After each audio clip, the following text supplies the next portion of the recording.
Okay, you're ready to go. All right, thanks, Vanessa. The Town of Southborough, meeting of the Board of Selectmen, October 6th, 2020, 6:31 p.m. And I will, with larger print that I've prepared for myself, giving into my age, my prologue, or Governor Baker's prologue. Pursuant to Governor Baker's March 12, 2020 order, suspending certain provisions of the open meeting law, general law, chapter 30A, section 18, and the governor's March 15, 2020 order imposing strict limitation on the number of people that may gather in one place. This meeting of, and I'm going to cover everyone, the Southborough Board of Selectmen, the Southborough Planning Board, the Southborough Economic Development Committee, the Southborough Master Plan Committee, and the Southborough Housing Opportunity Partnership Committee will be conducted via remote participation to the greatest extent possible. Specific information and the general guidelines for remote participation by members of the public and or parties with a right and a requirement to attend this meeting can be found on the Town of Southborough's website at www.southboroughtown.com.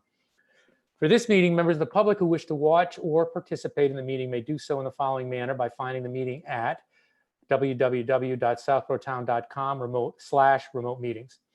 No in-person attendance of members of the public will be permitted, but every effort will be made to ensure that the public can adequately access the proceedings in real time via technological means.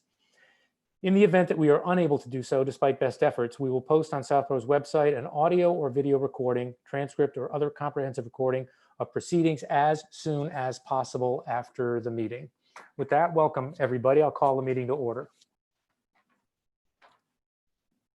And the first order of business is, whoa, we went from 7 participants to 24 participants in a heartbeat. So starting off with public comment, is there anyone interested in making, I see Marnie's hand up.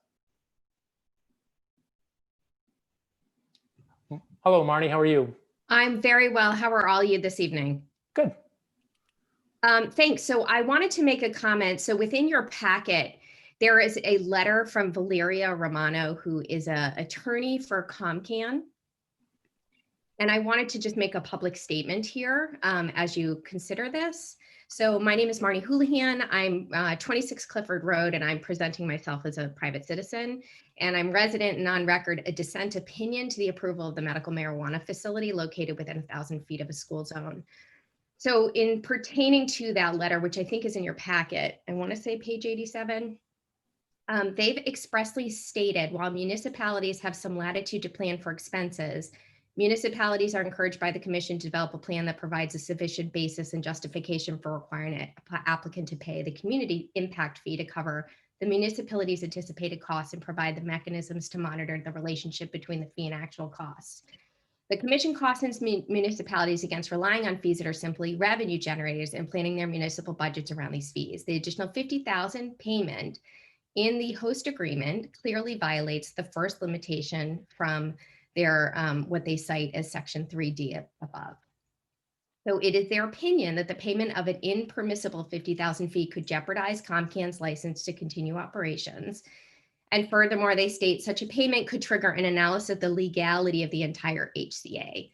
So I wanted to just make it very clear to the Board of Selectmen that the agreement, the host agreement language under section 4 states explicitly, operators shall make additional payments to the town of $50,000 beginning 2 years following the sales commencement date, which payment shall be used to fund school substance and mental health programs designed to establish prevention and intervention, education and awareness, and or fund the operations of the Southborough Police Department as they pertain to R&D. So I want you to all be aware that they are trying to explicitly state that based on new statutes or guidance from the state, they should not have to be paying the $50,000 agreement. And it's not an egregious payment or anything that we're relying on as a town, but it is explicitly to fund substance abuse programs, and it's the entire rationale for why the host agreement was put in place and the medical marijuana facility was provided their agreement to move in.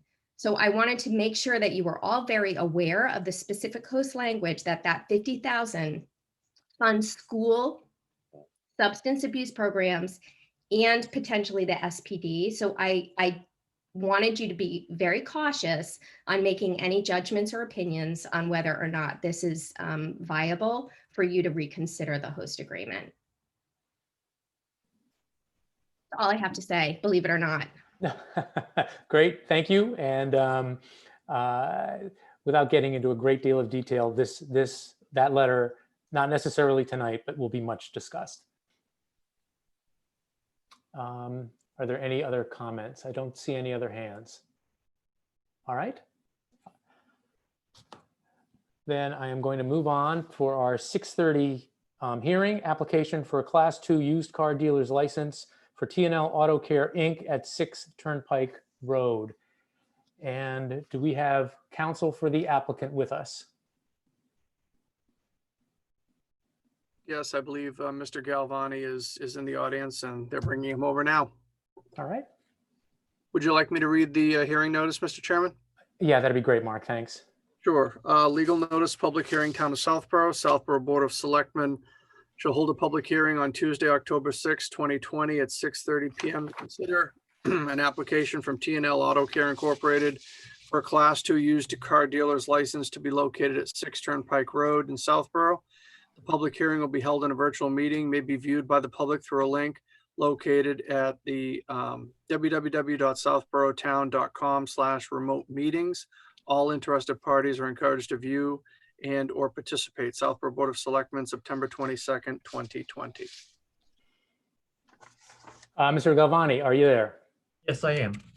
Welcome. Thank you. And just preliminarily, you may or may not be aware that we being the Board of Selectmen have received just in the last 24 hours or so a number of communications from the town planner and a town building official. I think you're aware of some of it in terms of concerns about the number of parking spaces. So I guess I am going to, why don't we start out there? Your application packet on behalf of your client was comprehensive and seemed to be straightforward. And but if you could, I'm assuming you're aware of the issue that I'm talking about. Yes, I am, Mr. Chairman. Okay. And so why don't we start off there, and if you could just address that issue, and then I'll open it up to members of the board for any comments or questions, including those relating to what you're going to talk about right now. Thanks very much. Thank you. Again, for the record, Paul Galvani, I represent both the 6 Turnpike Road LLC, which is the owner of the land and building, and also T&L Auto Care, which is the tenant and business at this location. And both are solely owned by Anthony Medri. I'm sure the board is familiar with the site. As you know, it's right on the Southborough Framingham town line in the eastbound lane in the Highway Business Zoning District. There is T&L Auto and then Luxury Details. And frankly, I think the I'll get to the parking issue in a minute. And I think the application's, quite straightforward. I mean, the primary business here is automotive sales and service. And Mr. Medri would like to desire mostly to purchase a vehicle here and there from the Odessa Auto Auction, which you need either a Class 1 or Class 2 license to do so. And of course, as required by Mass law, the holder of a Class 2 license has to be able to provide warranties and repair service to its buyers. And of course, in this instance, this is a good sized repair facility, and it's his primary business, and he can in fact do so. He's only requesting the right to display a maximum of 5 used cars at any one time on the existing parking lot. They would be on the westerly side, which would be as you enter the site and get into the parking lot. It would be on the right-hand side of the building. No on-site advertising, no banners, no signage, and no additional lighting. frankly, you won't know the difference either from the road or even from the site in terms of the activities which would, any sales would coincide with his hours of operation, which are 8 to 5 Monday through Friday and 8 to 2 on Saturday and nothing on Sunday. So no additional modifications to the site, no additional employees, et cetera. I had been in contact going way back months ago. I mean, actually probably starting in the fall and into the winter in terms of discussing with the town planner whether this would require any additional zoning relief. It had been my opinion sale of vehicles. Mr. Galvani, this is Marty Healy, the chair. Something just happened with your sound, and Yeah, I covered it by mistake. You can hear me now? okay, great, thanks. Okay, sorry about that. And what we was asked to provide, have an engineer prepare an as-built plan, which took a while, but which we did, and also a certification, et cetera. When we were getting ready to file, I did provide information to the building commissioner, and she had determined, based on what I had provided, that she concurred with my opinion regarding no further zoning relief being necessary. I think the issue, and I have not seen the memorandum, the town planner did call me this afternoon, and we had a spirited discussion for a while, and we really don't agree on the parking issue. It more concerns luxury details, which is the other tenant. And when this was approved, I mean, there was no tenant, and obviously the property being on Route 9, it was, the approval was submitted as retail. So based on that, parking calculation's pretty simple, and X number of spaces were needed for retail, and then you add T&L onto it, and the determination was that 40 spaces were required and 42 were provided. So there's no argument that there are 42 fully conforming, spaces on the site. As I've been further analyzing this afternoon, it really strikes me that luxury details really is not a retail operation. I mean, they sell and install accessory equipment into automobiles and like SUVs, small trucks, audio systems, but also other things like that. They have a large overhead door, a bay that comes in from the back of the building. They actually have a couple lifts in there, and I think it's more accurately, frankly, classified as under the kind of a general, automotive. It's not clear cut, but I'm sure the board doesn't want to be entering into discussions and arguing about zoning here and parking. So what occurred to me was, there's no question we have 2 additional spaces that are not required by zoning. So we have an excess of 2. And I guess if the board sees to approve this, I would ask that the approval allow up to 5 vehicles, but only 2 until such time as the building commissioner and/or planning board provides notification to the board that either by an amendment to the site plan approval or reclassification of the use or whatever, that it's verified that there are at least a total of 5 spaces that are not required by zoning that are present on the site. And I think that would give Mr. Medri the ability to start and just be limited right now to the 2, but then we'll work on this issue, because we just can't resolve it this quickly. And I had hoped that I thought this was resolved a while ago, but be that as it may.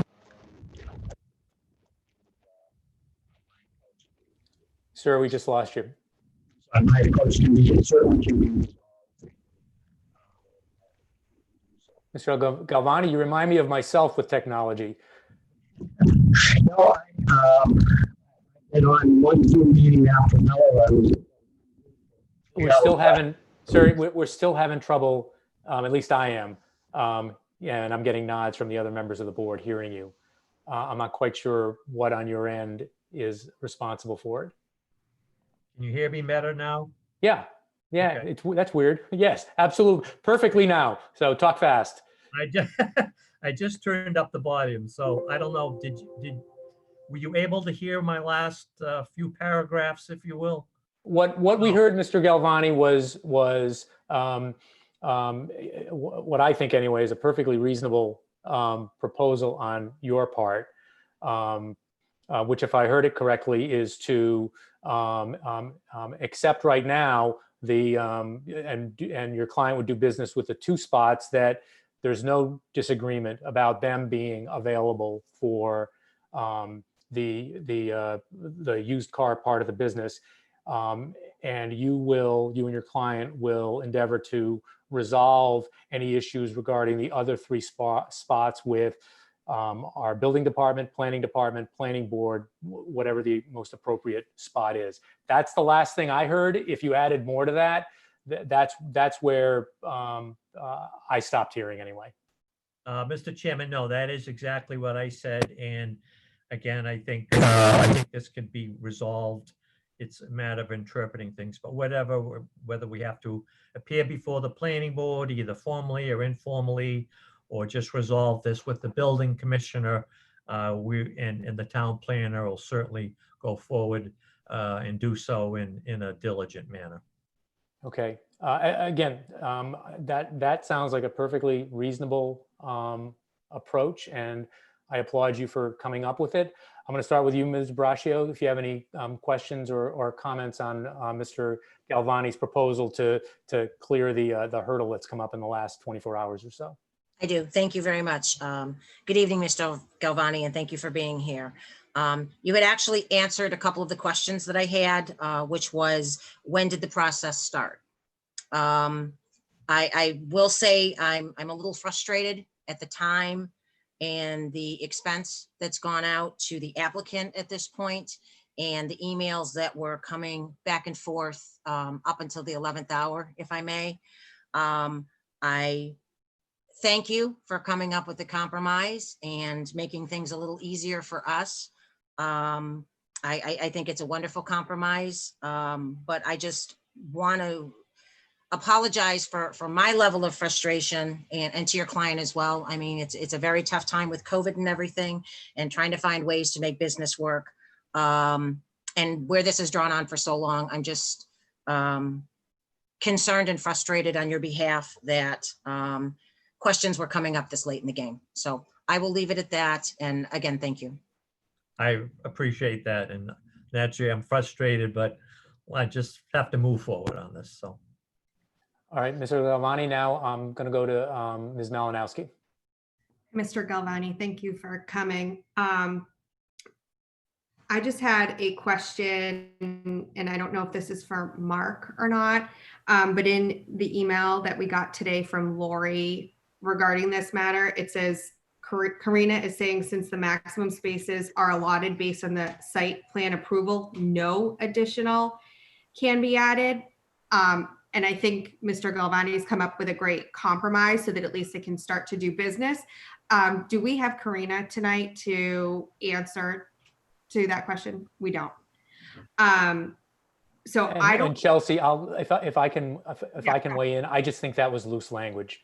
Okay. I reading through all of the stuff that was submitted, it seems pretty clear to me that there's not a dispute that there are two excess spaces that can be used for the business right now.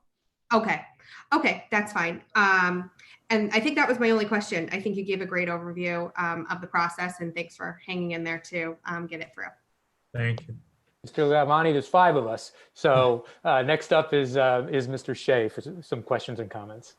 The questions that I had have already been addressed, and the only comment that I would make is that I'm glad that we don't need to play the role of referee to try and answer this question that is best suited with zoning and building and or planning. So I think this compromise seems to be a good one to at least allow the applicant to get started.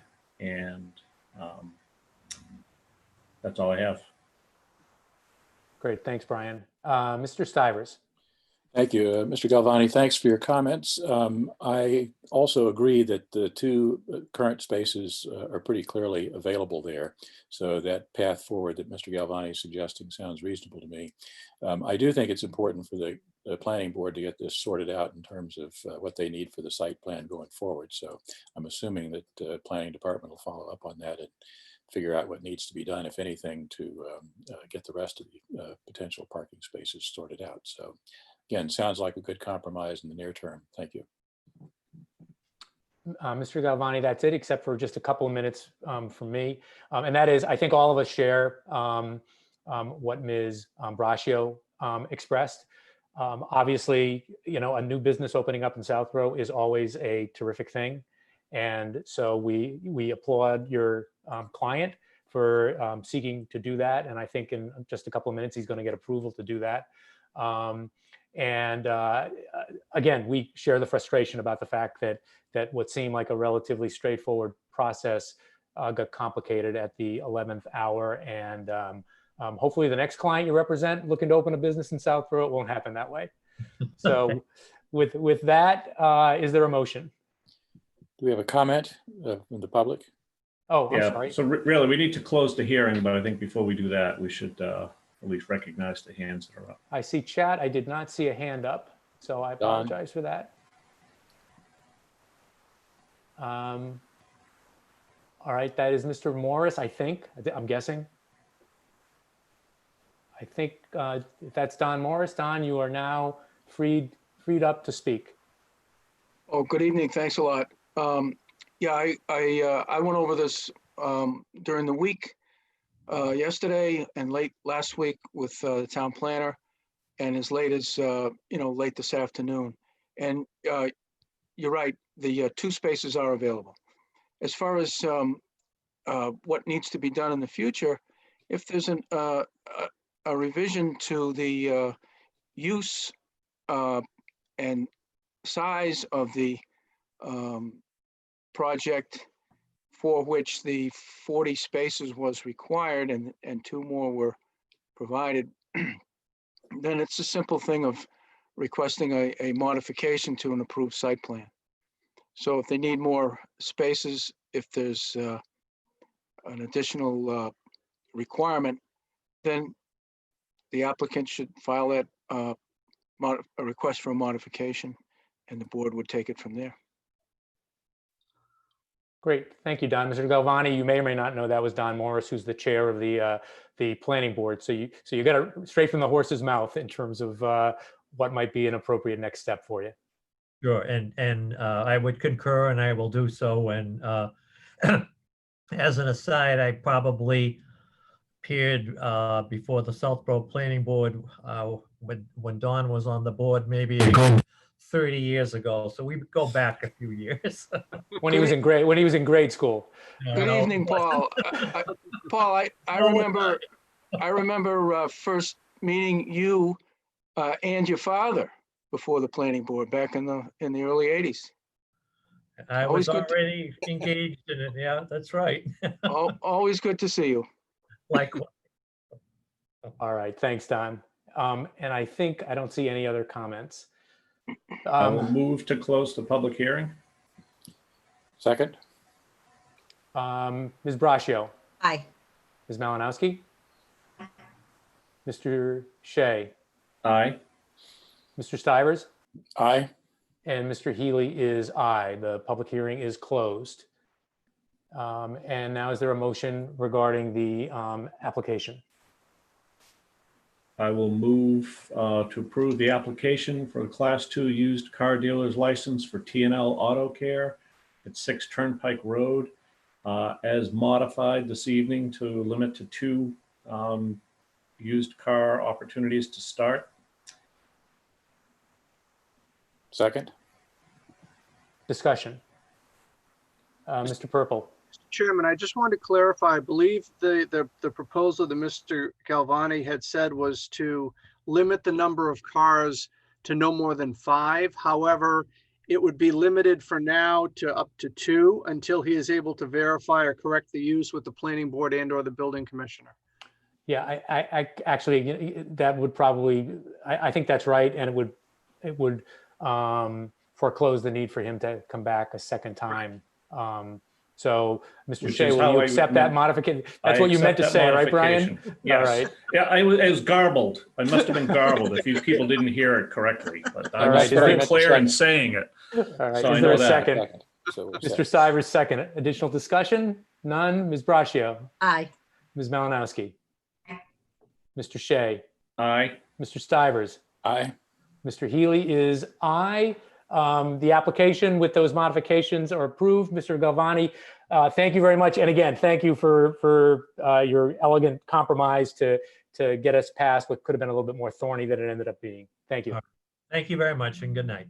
All right, good night. All right, next item is 3B, renewal of the cable agreement for Charter Communications. And I believe the cable committee chair, is it Mr. Rubenstein or Mr. Rubenstein? I answer to anything. Okay, fair enough. Welcome, sir. Thank you. I'm here, good evening. I'm here tonight on behalf of the Cable TV Committee and my colleagues, Kathy Wilford and Will Warren, to, as you said, recommend approval of the renewal license for Charter to operate in the town of Southborough. People may know Charter as Spectrum or Time Warner Cable. Some of you will recall I was before you almost a year ago with regard to the Verizon license, renewal license. And at that time, I think it was Mr. Healy who wondered what we would do to expedite getting licenses done with Charter and Comcast. And we attempted mightily to do that. We met with Charter on February 6th of this year and made a full proposal of what we were looking for. However, we got no response from them for more than 6 months. And really, they've only acted once we threatened to tell people in town that their license was expiring. So it's been a difficult process. In any event, we had hoped to negotiate a 10-year license. You may remember that Verizon was only interested in doing a 5-year license. And while Charter was open to a 10-year license, working out the financial piece of that in a way that protected the town proved problematic. Well, on the capital funding side, Verizon had agreed to provide $95,000 in capital funding. It's actually front-loaded over the 5 years. The 10-year capital budget for SAM is about $157,000.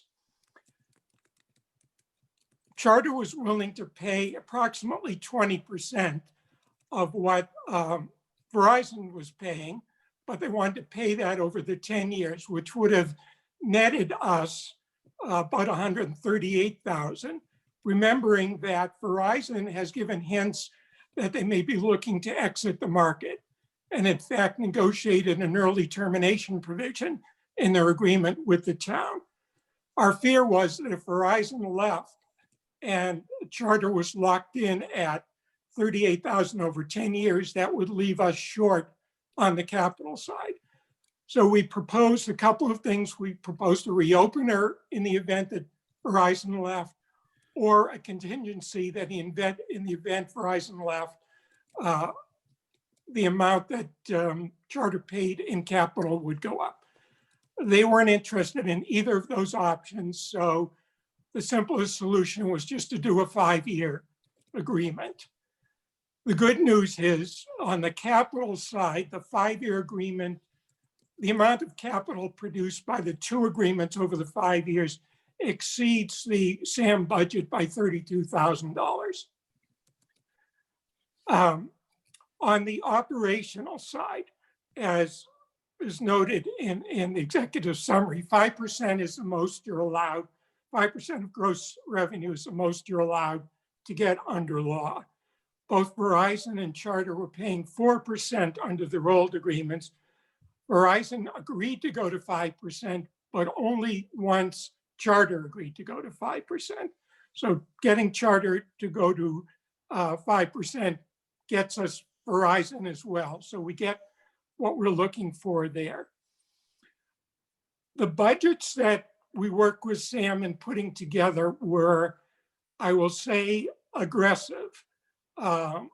We told them not to just look for what they needed, but things that they would like to have, or things that in an ideal world they would get.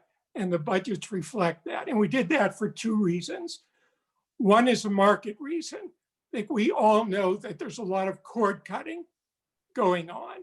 And I checked the figures, and between year-end 2019 and year-end 2018, about 180 subscribers in Southborough dropped their cable coverage. And that costs, because of the 5% is gross revenue. When they lose subscribers, their gross revenue go down. So that on an annualized basis is costing Sam about $8,500 a year. So the other thing that we were concerned about was at the end of last year, the FCC issued an order which allows cable providers to offset that 5% with any in-kind contributions that they make. And that includes transmission costs, the cost of installing feeds, that kind of thing. And Charter was very clear with us that they intend to take full advantage of that provision. Now, I might mention parenthetically, Verizon has not done any of that, at least as of yet.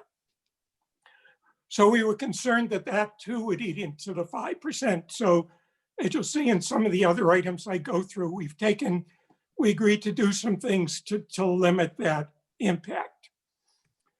One of them is on the live broadcasting. So as I mentioned when I was here on Verizon, Sam would like to be able to do live broadcasting from the library and the public safety building in addition to the locations they already can. Verizon agreed to provide the equipment to do that, the encoders necessary. Charter preferred to give us cash, so they're giving us $5,000, which Sam estimates is the top end of the cost of what it will take to purchase the encoders. It's an open issue how they're going to tie those into the system, because Charter has indicated they're going to make use of the in-kind contribution provision to reduce the 5%. It appears technologically possible for Sam to utilize the town's fiber line to do this. So those decisions will be made down the road. And I know there's a dialogue that's begun between Sam and Tom LaFlamme and others to figure out if it's technologically possible, what are the costs involved. So that may be a route that Sam ends up going, which will save them from having to utilize Charter and the costs involved in that. We were looking to add an HD channel, which Verizon agreed to do. Charter told us they do not do HD for PEG channels. There are technology reasons why they don't do it, but they don't do it anywhere. So we are not able to get that. Finally, on public buildings, prior to the FCC order, cable providers were required to provide free basic service to all public buildings. Charter indicated that under the new order, they will begin taking the fair market value of the in-kind contribution of that basic service and reducing the 5% gross revenue accordingly. After discussing it, we decided we don't need them. Verizon is still providing it for free. Most of the public buildings already have Verizon, and the few that don't, we're just going to switch them over to Verizon. So there'll be no additional cost passed along to Sam for that service. So there should be no impact on us. So those are the significant provisions of the renewal license. The Cable Committee unanimously recommends that the board approve the renewal license for 5 years. And with that, I'd be happy to answer any questions. Thank you, sir. This is Marty Healy. I have a couple of comments and maybe one or two questions. The comments are, I remember the conversation about Verizon, and you may think it took a long time. I'm actually impressed with the product you produced in a modest amount of time. So kudos to you and your committee for doing that. I thought the agreement was tight and comprehensive, and your explanation just, I think, underscored that. I wondered what the $5,000 was for, and you have spot on explained that. I guess the one question I have is in terms of the tie-in, where Verizon's providing equipment and Charter is providing the $5,000. You said they are going to do the tie-in. Is that something that falls to Mr. LaFlamme and the town or the cable companies? I'm just curious as to where does that responsibility fall? Well, Sam is ultimately going to have to make a decision whether they want to use Charter to put the lines in. They have to get an estimate from Charter as to how much Charter is going to value that and offset the 5%. At the same time, they're going to be talking with Tom and others to figure out, A, what the technological issues are in using the fiber line, and B, what are the ongoing costs for Sam to do that. And then Sam will have to make a judgment what's in their best interest, whether to use Charter to do it or whether to go through the town's fiber line. All right, great, terrific, thanks. I'm going to start with Mr. Stivers. You may or may not know that one of the members of the Board of Selectmen is Sam Stivers, and he's got a sly grin on his face as he didn't realize he had this much power, authority, and knowledge in the cable area. So I'll start with him. Well, I'm wondering what I'm going to do with the $38,000. That's a real plus. Start by pointing out, I've actually been attending most of these meetings over the last 6+ months, and I will echo our chairman's kudos to Mr. Rubenstein and his fellow committee members. It's been an extraordinarily frustrating process, and they deserve our substantial gratitude for their perseverance in keeping Charter's feet to the fire, which they resisted every step of the way, it seems like. I think it's a good agreement. I don't think they could have gotten much more at this point.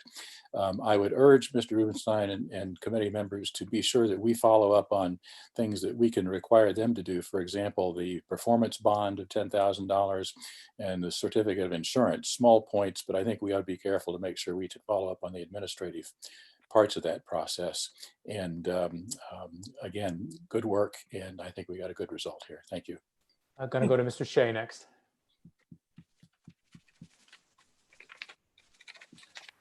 I would just offer excellent work by the committee, excellent presentation tonight by Mr. Rubenstein, and I look forward to approving the agreement. All right, thanks, Brian. Ms. Malinowski? Thank you, Mr. Rubenstein. Agree, great presentation. Thank you to your committee and yourself for all of your efforts. Thank you. And finally, Ms. Braccio. Good evening, Barry. How are you? Thank you for your presentation. As always, it was spot on. Great job. Please share our thanks, obviously, as you've heard from everyone with your committee. You guys did an amazing amount of work in a short time, and the product could not be better. I only have one question, and I'm sure I know the answer to it, but I'm going to ask it anyway. Council has reviewed this, I'm assuming? Yes. Mr. Purple? Yes. Okay. Okay, Barry, that's great. So again, I think this is great. Thank you very much again for all the hard work that you guys put into this. Thank you. All right, is there a motion? I'll move that we approve the charter agreement as proposed. Second. All right, additional discussion? None? Ms. Braccio? Aye. Ms. Malinowski?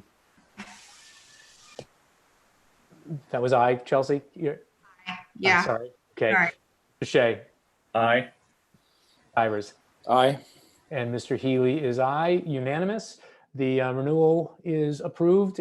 And again, I'm going to say Barry, so I don't stumble over the last name. Barry, thank you very much. And when are we going to see you again? When are you back again? Hard to predict. We still have Comcast and their 34 subscribers. So God knows how long that will take. All right. Well, we're in good hands. So thank you very much. Don't give an inch on Comcast. We'll take it to the wall. All right. We are now going to move to the logistically difficult part of the evening, at least for me. I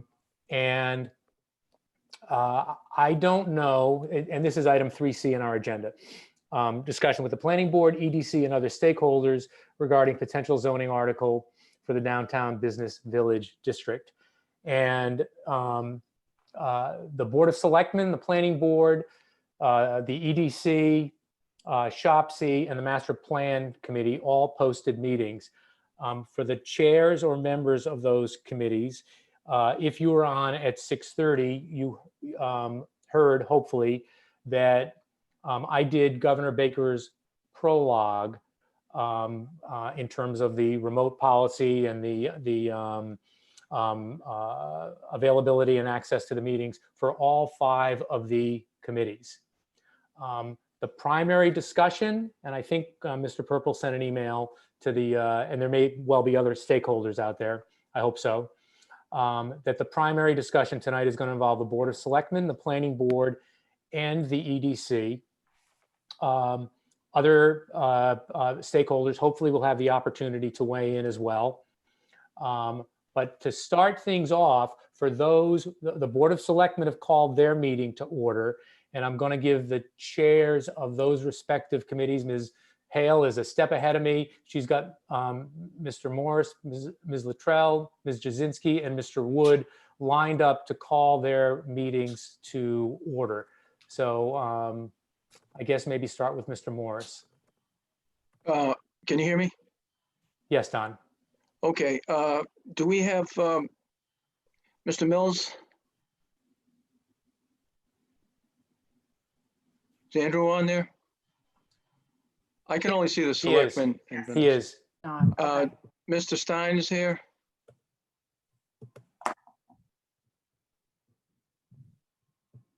No, Mr. Stein. I do Mrs. not Luttrell? see Mr. Stein. I do Mrs. not see Luttrell Yes. Yes. and Mrs. Houlihan. Okay, Yes. planning board is now in session. All right, thanks, Don. Ms. Luttrell?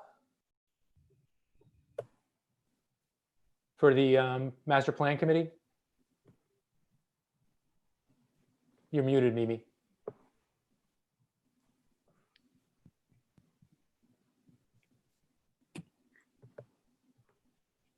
Still muted as far, there we go. I'm not sure who's here from the master plan, whether we have a quorum or not. Takes 7 to have a quorum, so I won't call to order unless there's a I quorum. don't think we do at this point. Yeah, I'm looking at the participants, Mimi. I do not see 7. I got 4 or 5 maybe. Can't remember all of them. Yeah. Okay. If that changes, we'll try to keep track of it during the course of the discussion. Ms. Jasinski? Do we have Mr. Frisch Yes. on board? Mr. Wood? Yes. Yes. We have Mrs. Malinowski. Do we have Tom Marcolier? He is not going to be able to make the meeting tonight. Okay, do we have Tom Bistfeld? Yes. Yes. And we do not have Jesse. 1, 2, 3, 4, and me. We have a quorum, so calling the meeting to order for the SHOPC. Great. Thank you, Dorianne. And Mr. Wood? Good evening, Mr. Chairman. Thank you. Do I have a quorum? Do you know? Who's here tonight? So is Mr. Moorhead here? Or Ms. Duca? Ms. Conley, Ms. Conley's Yes. here. Mr. Anderson. No. I don't believe I have a quorum then. Okay, well, same thing as with master plan. We'll try to monitor that. And if and when we get to that point, you can call a meeting of the EDC to order. Well, Mr. Robbins, is Chris in? Yes. All right, so I have Chris, myself, and Julie, so only the three. Okay. All right. But obviously you, the three of you from EDC at the very least are going to participate. Correct. All right. Initially, welcome to all. And the Board of Selectmen have had some conversations over the last couple of months with members of the EDC. We particularly welcome and appreciate the ability and willingness of the planning board to make themselves available on short notice for this meeting. What I said, and right at the beginning at close to 6:30 is we've got a decent amount of additional business. And so what I'm going to do is try to put a hard stop. We're starting at about 7:15, a little bit, a couple of minutes after that. And for everybody's planning, I'm going to try to put a hard stop of 8:45. That'll give us an hour and a half. If we don't fill up the whole hour and a half, that's fine. But if we get to 8:45 or so, unless someone's in the middle of saying something really, really important, we're probably going to recess the confab with all of the stakeholders so that the Board of Selectmen can get on to some additional business that we have on our agenda. So with that as a preliminary statement, let me hope that Ms. Barrett, Judy Barrett, are you out there? Yes. I see a bunch of names. I don't see yours. You are. Okay, can we call up Ms. Barrett? I'm here. All right. Judy, thank you very much for making yourself available. And give me a couple of minutes just to try to set the table for where we are tonight and why the Board of Selectmen got everyone together. And then I'm going to have a quick dialogue, Ms. Barrett, with you. And then for Mr. Morris and the other members of the planning board, I think what I will do then, after those preliminary remarks and again, a quick dialogue with Ms. Barrett, I'm going to turn to you, Don, and members of the planning board to see if you have questions for Ms. Barrett and particularly comments about some of the things that I expect she and I will touch upon in our discussion. So with that little bit of a heads up, then I'll loop back probably to the Board of Selectmen after that. And then the folks who have done the most work on this, EDC, you guys get to go last. So the preliminary remarks, and I'm going to try to keep them very, very brief. And that is when the EDC approached us in the summer and started some additional discussions. Obviously, we had some over the years about what they've called the downtown initiative. And I suspect others on the Board of Selectmen either were already aware or did some research on exactly how we find ourselves here in 2020. And it's interesting because at least going back to 2008, that's how far back I went back to 2008 in the... What? You talking to me? John, I think you need to, there you go. And I wasn't talking to you for the record. Muted now. I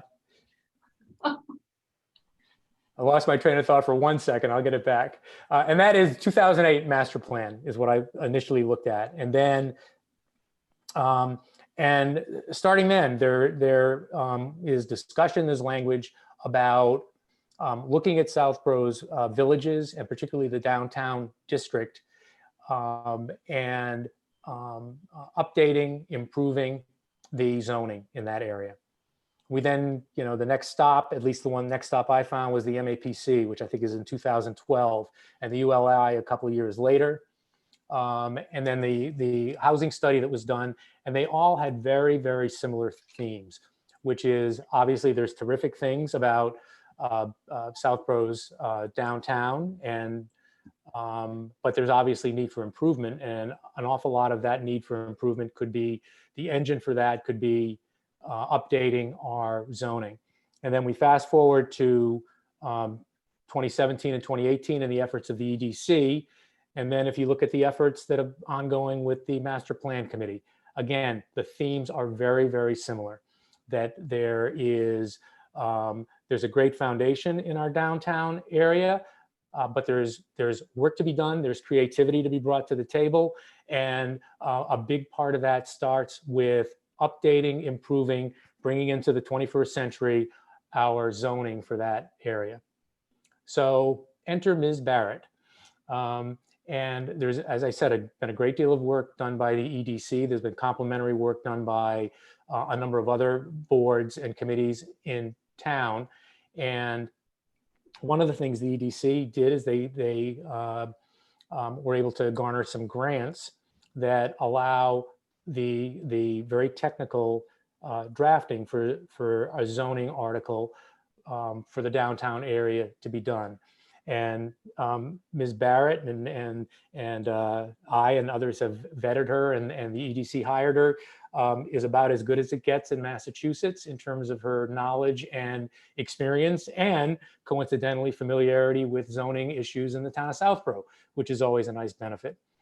And so she's appeared before the Board of Selectmen a couple of weeks ago. There have been previous and follow-up conversations with her about, with that as lead up to where we find ourselves. Ms. Barrett is charged with the responsibility for trying to do what Southborough has been saying it would like to do since at least 2008, which is update its zoning, specifically having to do with the downtown area. And Ms. Barrett, I'm now going to jump in where you and I had a conversation yesterday. And forgive me if I ask a little bit of leading questions, but it's what I do. But in our conversation yesterday, one of the things that I found very compelling is you describing that for you to put pen to paper, particularly pen that might have some ink in it, for actually drafting the zoning language and the zoning specs for a proposed article. An important element of that for you is to know, as you sit down and start doing that, what it is the town wants to accomplish. So could you give a little bit of an explanation about why that's important and what sort of information input is important for you to have, again, as you sit down and start doing the actual drafting of a zoning article? Certainly, Mr. Chairman. I think that when you're trying to write zoning for any district, you want to know what it is that people want to see. And that's really a function of a couple of things. One is, what kinds of activity do you want to see when you drive through a business district? Do you want to see shops? Do you want to see banks? Do you want to see offices? Do you want to see people, on the street? Do you want to see people walking down the street? What kind of built environment do you want to see? So that's a big piece of it. It's probably the most important piece. And the reason I need to kind of know that, or anybody working on zoning needs to know that, is that it's going to affect your basic dimensional regulations, which have to do with things like how far back from the street is a building set, how far does it need to be from adjacent properties, how tall can a building be. Those things are kind of basic dimensional controls. But we also know today that there are other kinds of tools that that affect the shape of buildings and their placement on lots. And that in turn kind of creates energy or dilutes it, as the case may be. So we look at things like how wide are buildings, how much of the front of the lot should be occupied by buildings instead of blank space. Where should landscaping go? All these things kind of come together to define what the bylaw is going to say about what this built environment will be. And the clearer that is, the more predictable the zoning becomes. So people who read the zoning have some idea of, if I design a property to meet these various requirements that are in the bylaw, I'm going to get approved. And if I don't design something that meets these requirements, I'm probably going to have a problem. So a lot of it is just the shape of the built environment and what that's comprised of in terms of buildings, infrastructure, and landscaping. The other aspect of the kinds of performance standards I was asked to write involved the land uses. So now you have buildings, what can go in them? And in order for me to kind of write something that's going to make sense to any of you, I need to know what you want to see in the buildings and in the land uses and the activity in the district. So it's why I've been so anxious to try to get some direction about what you folks want. And I understand there may be some difference of opinion about what you want, but I'm sure you can understand from my perspective, if you're asking me to write something, I've got to get some direction. So that's what I'm hoping to get tonight. I guess the way I put it, Ms. Barrett, is I'm not sure there's a disagreement so much Okay. as a range of views. And, Okay. and I think that's hopefully a little bit of what we explore tonight. Now, in terms of uses, obviously the EDC has done surveys focused on downtown, but other boards and committees over the last few years have done surveys as well that have focused on more broadly what residents of the town of Southborough would like to see in terms of whether it be open space or transportation or commerce or housing and the like. And a big part of that has also touched upon the downtown district. Now, in terms of how does a determination about uses impact the way a zoning article will or won't be written? Well, uses typically fall into a couple of buckets. One is uses that are, quote, permitted. They're considered uses allowed as of right if they meet the requirements of the bylaw.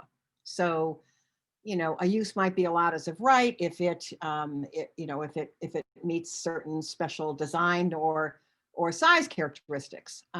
Some uses are allowed only by special permit. And special permits are typically granted by the planning board or the Board of Appeals. Those are discretionary approvals. So as of right means if you meet the requirements of the bylaw, you can have a widget manufacturing, you can have a retail store, you can have whatever if you meet the requirements of the bylaw.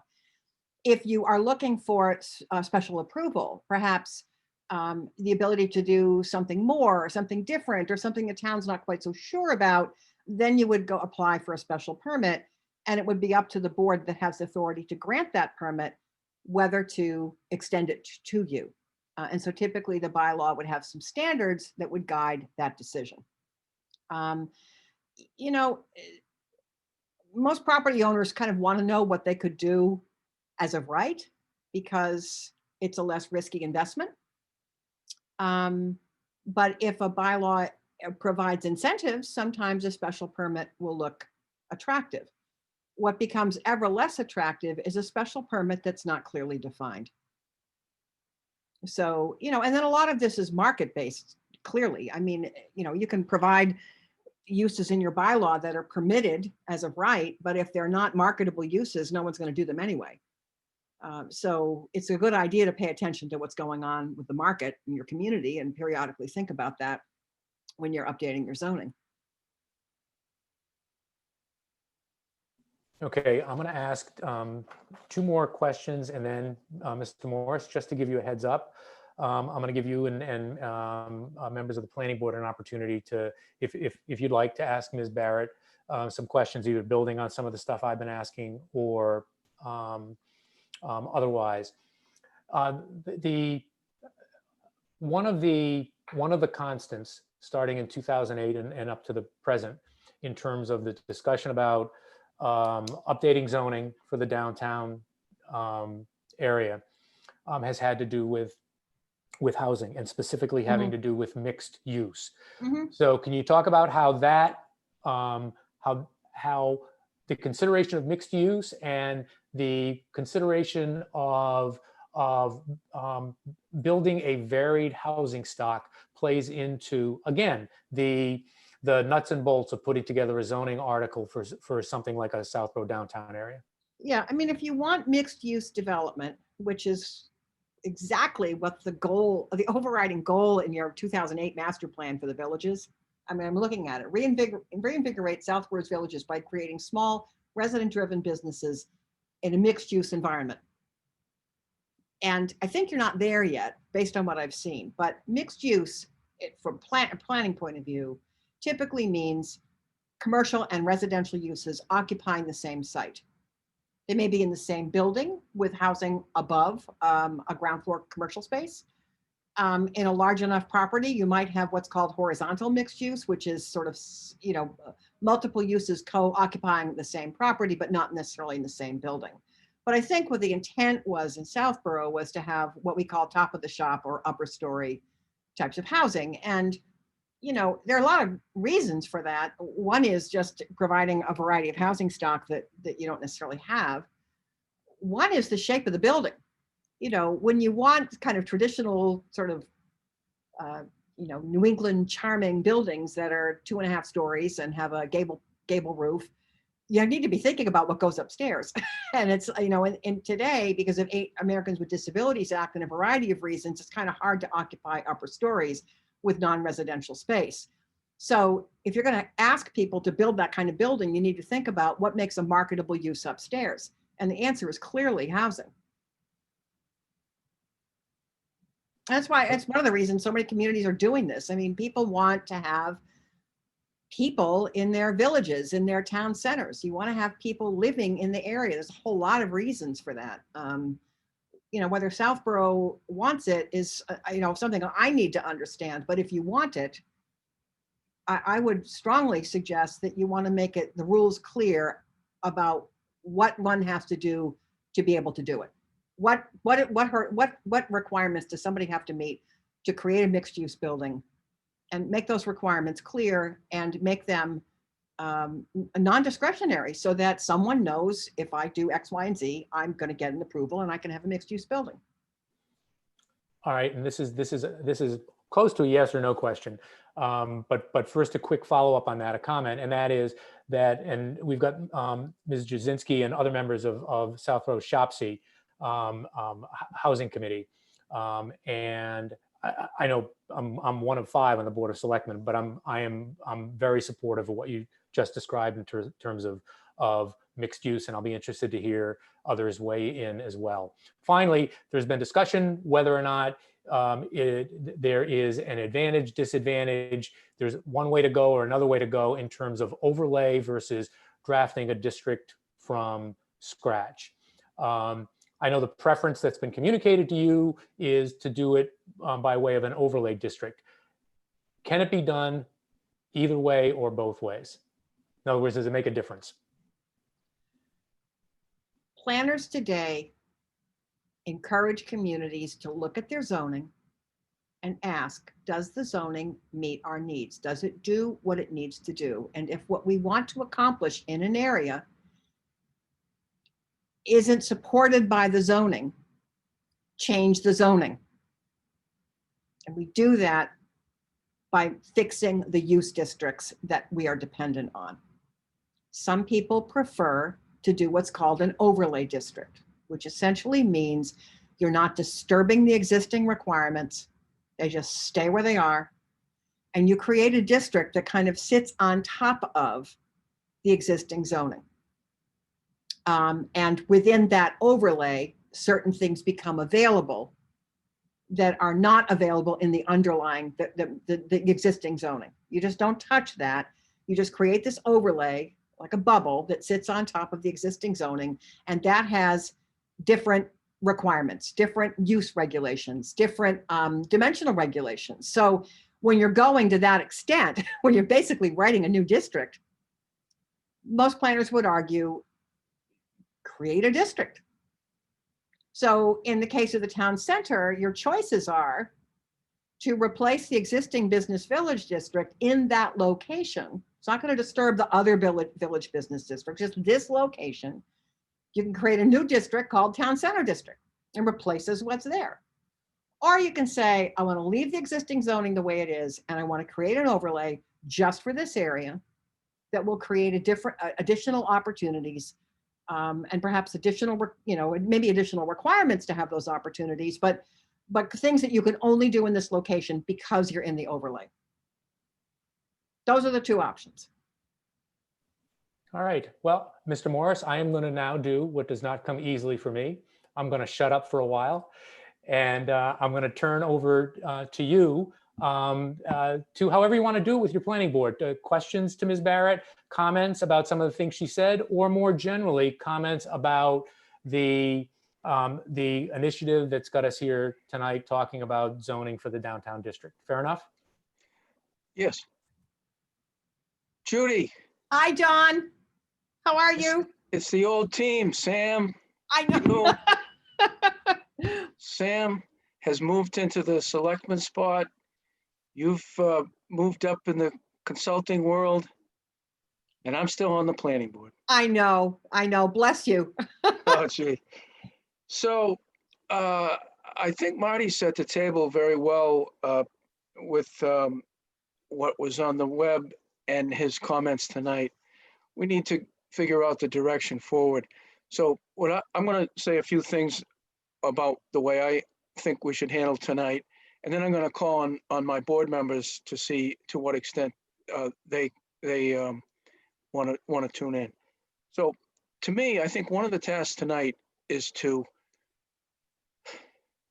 try to go in one direction or the other, the overlay or a new downtown village business district. And I agree with Judy that the overlay, by the time you're done with it, it might as well just be A new district. taking out, just taking away extracting the downtown village business district from the Fayetteville and the Corderville. Corderville and Fayetteville, we'll leave that alone.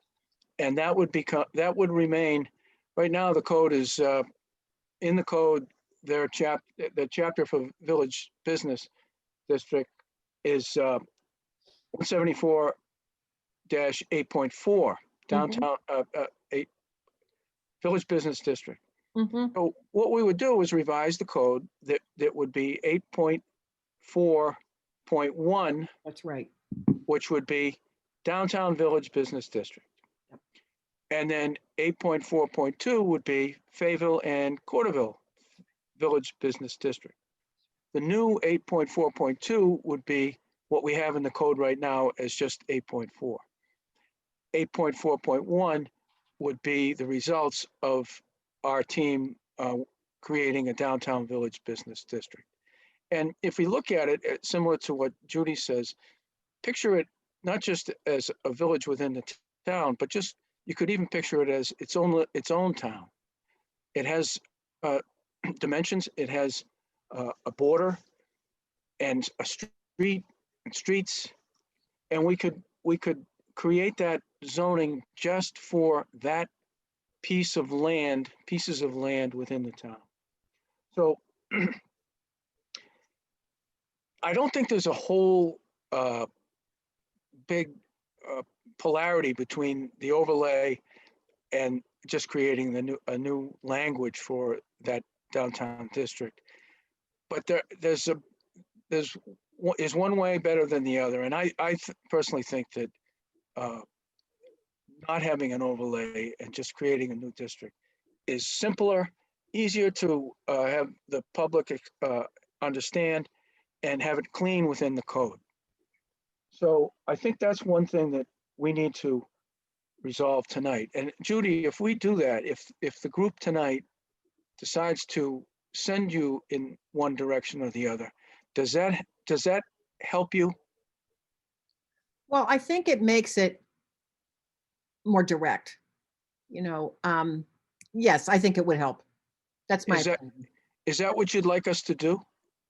It's my recommendation, but I think Okay. it's a decision you guys have to make together. So I would suggest, Marty, that we try to get that piece. And maybe as we go into the discussion, maybe there's not enough known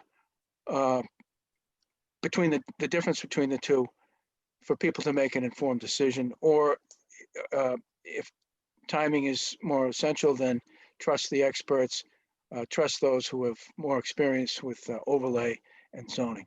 So I'll And then there's other details within the VMUD version 3. Some of it is to be determined right in the text, and some of them, including one number, which is the 8,000 square feet, which in my opinion is scary. But I don't know if you want to get into that level of detail tonight. So I'll turn it over. I'll ask my board members. Mr. Mills, any questions or comments?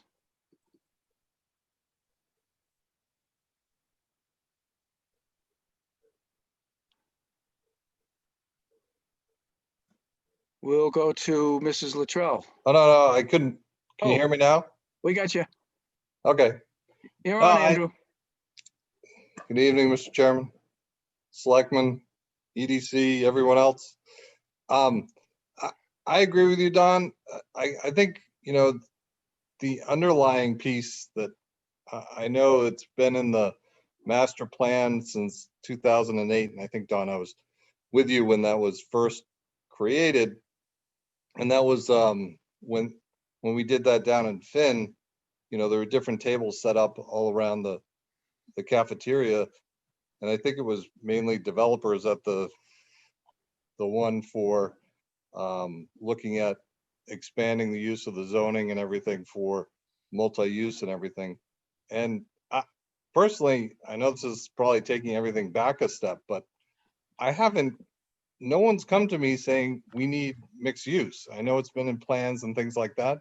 And every time I ask about the mixed use, specifically in the downtown, where there's very limited parking, it's crowded already, there's no sewer and everything, I get the same question from people on, why in the downtown, where if you look at down by the commuter rail, it seems to make a lot more sense, where people could get on to go into Boston easily and, might not need a car. So I'm not trying to derail the conversation, but I feel like a little bit, we've talked about this multiple times. There are fundamental things that just for the mixed use piece don't really make sense to me for why we do that in the downtown. And even, one other piece too, the 7 locations that were identified as underdeveloped for the downtown, 3 of them are owned by my neighbor, Mr. Aspesi. I talked to him and asked him if anyone ever reached out to him about possible redevelopment, things to do and anything. He said, no one's ever talked to me. So I'm really confused on what's driving this, this whole initiative. Judy, is it possible that we know that if it's allowed, it doesn't necessarily mean that it will happen, but by having it allowed opens, new thinking going forward. So is it kind of like if you build it, they will come. If you allow it, they will come, or they might not. Gosh, in my experience, it isn't like that. Not every developer who does commercial property, commercial real estate wants to do residential as well, and vice versa. So, developers who do those kinds of buildings, that's what they do. And I don't think it means if you zone for it, it will come. I think what it does is it increases the possibility that someone might be interested in doing it. I think that's what I was trying. I think that's what I was trying to say. So that, as Mr. Mills says, maybe there's absolutely no desire for it, but by allowing it, is there any harm? Not that I'm aware of. I don't know why it would. I guess, planners like to encourage mixed use in village locations. So I'm not going to see a harm to it, but it's a policy issue that you guys have to wrestle with. If you want mixed use, then have zoning that says that. If you don't want mixed use, then don't have zoning that says that. But I think if you want it, then you want your zoning to communicate that to people who might be interested in pursuing it. And, you know, as for the other villages, which are beyond my scope, you know, maybe there is an opportunity in some other village, but why don't you try it in one location and get used to the zoning first? If you want to change it elsewhere, you can do that down the road. Yeah, I think that's the agreed upon approach, is to keep it simple. Look at one village. One size doesn't fit all. What works downtown might not work in Fayetteville. Yeah. Are you Well, all it's set, just- Mr. Mills? Yeah, I'm set. And no, Mr. Stein. So Mrs. Luttrell? Good night, everybody. Is everyone, am I heard? Yep. Okay. A couple of things. With regards to whether overlay or a new district, Judy's the expert, and if she thinks that that's a better way to go and the way that it's handled these days, rather than doing the overlay, which was a thought of the past, then I'm certainly on board with that. And I'm in favor of small scale mixed use. I think that there was a disconnect between like the forums that were given by the EDC on what they were looking to do within the downtown, and then the VMUD that came out. The zoning that came out was large scale mixed use. The first by right use was just mixed use buildings. So as long as it was under 40 feet tall, it could be however, you know, many square feet. There was no limitation on that. It had limitation on 8,000 square feet for retail, 12 units per acre for residents. But if you didn't do either of those things, there's no telling how big the building could be in by right. So I think there's a disconnect there. Also, it's been said that we're just looking at the village business in the downtown, but some of those lots that were highlighted by the EDC for redevelopment aren't even in the business village, they're Res A. So there's been some confusion there, but I'm certainly in favor of small scale mixed use. I think having different housing types is very important. I think if we want affordable housing types so that younger people graduating from college can stay in town, or older people selling larger homes can stay in town, we have to require affordability. Density does not mean affordability, it just means density. With our developments that are more dense, we allow much greater density and are over 55. And if you've seen what those units go for, they're not affordable at all. So density doesn't equal affordability. If you want affordability, you have to require affordability.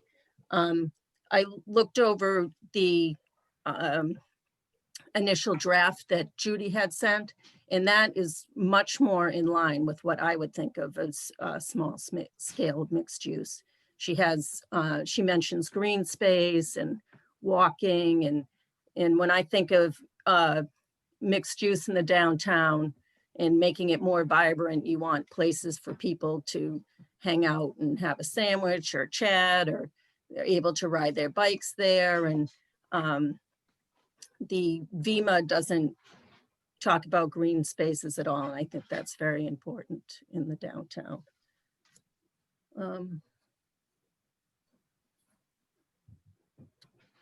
I think that's it for me for now. glad you said for now, because we'll probably all go around the horn before we step away. Mrs. Houlihan. Yes, thank you. Thanks all for having us. So I think in just general perspective, I too, Andrew was part of those 2008 planning with Vera way back in the day. So I have a little bit of scratch my head questioning around this.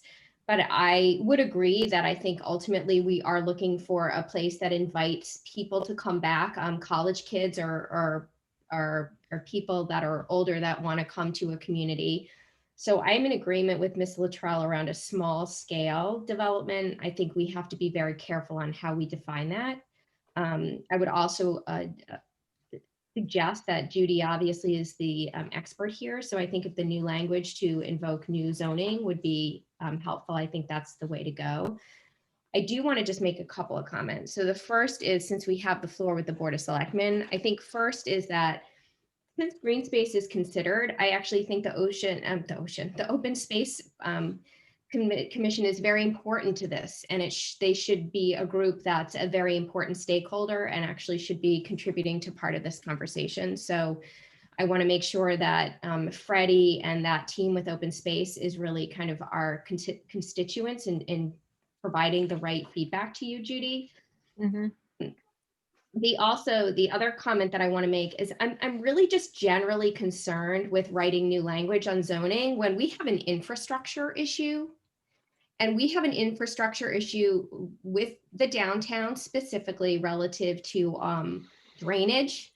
We've heard different business owners, this is just not okay to continue to build or put on language in a zoning if we can't actually correct for the infrastructure. And I think as Board of Selectmen, you oversee the DPW, and we need to do this right. And if we're going to build a town, we can't just kind of sugarcoat it. We have to go down to the root cause and make sure everything's okay. So I think there's drainage issues, there's wastewater and the septic issues. And so we need to resolve that first.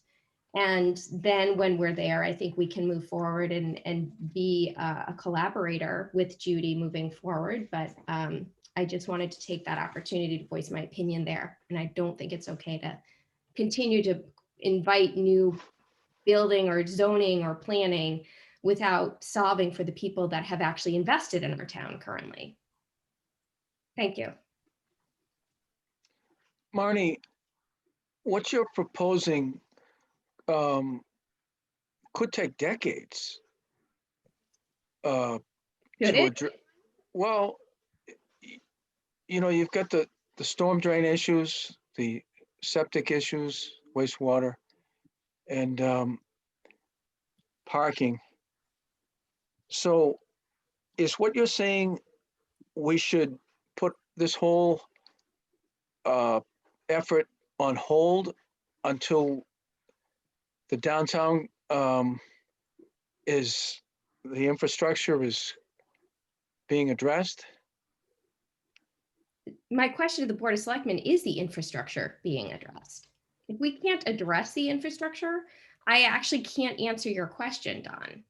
I think what comes first, the chicken or the egg? So I can see Lisa making notes. So when we go back to you, Marty, we'll have these questions that to you, to the Board of Selectmen, and we can have them answered, I guess. Is that okay, Marnie? Yeah, I think if they can acknowledge that.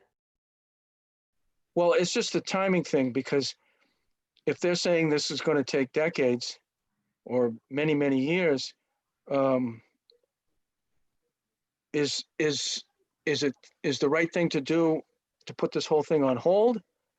Or is there any harm in moving forward with the rezoning and have the infrastructure catch up to it? Something's got to come first. I guess, Don, this is Marty. Mr. Stein is not going to be here, so you've run through your entire committee, correct? Yeah, I just wanted to go back to Judy. I have a question for her, and if she had any comments on our comments, and then the planning board will be done. Okay, great.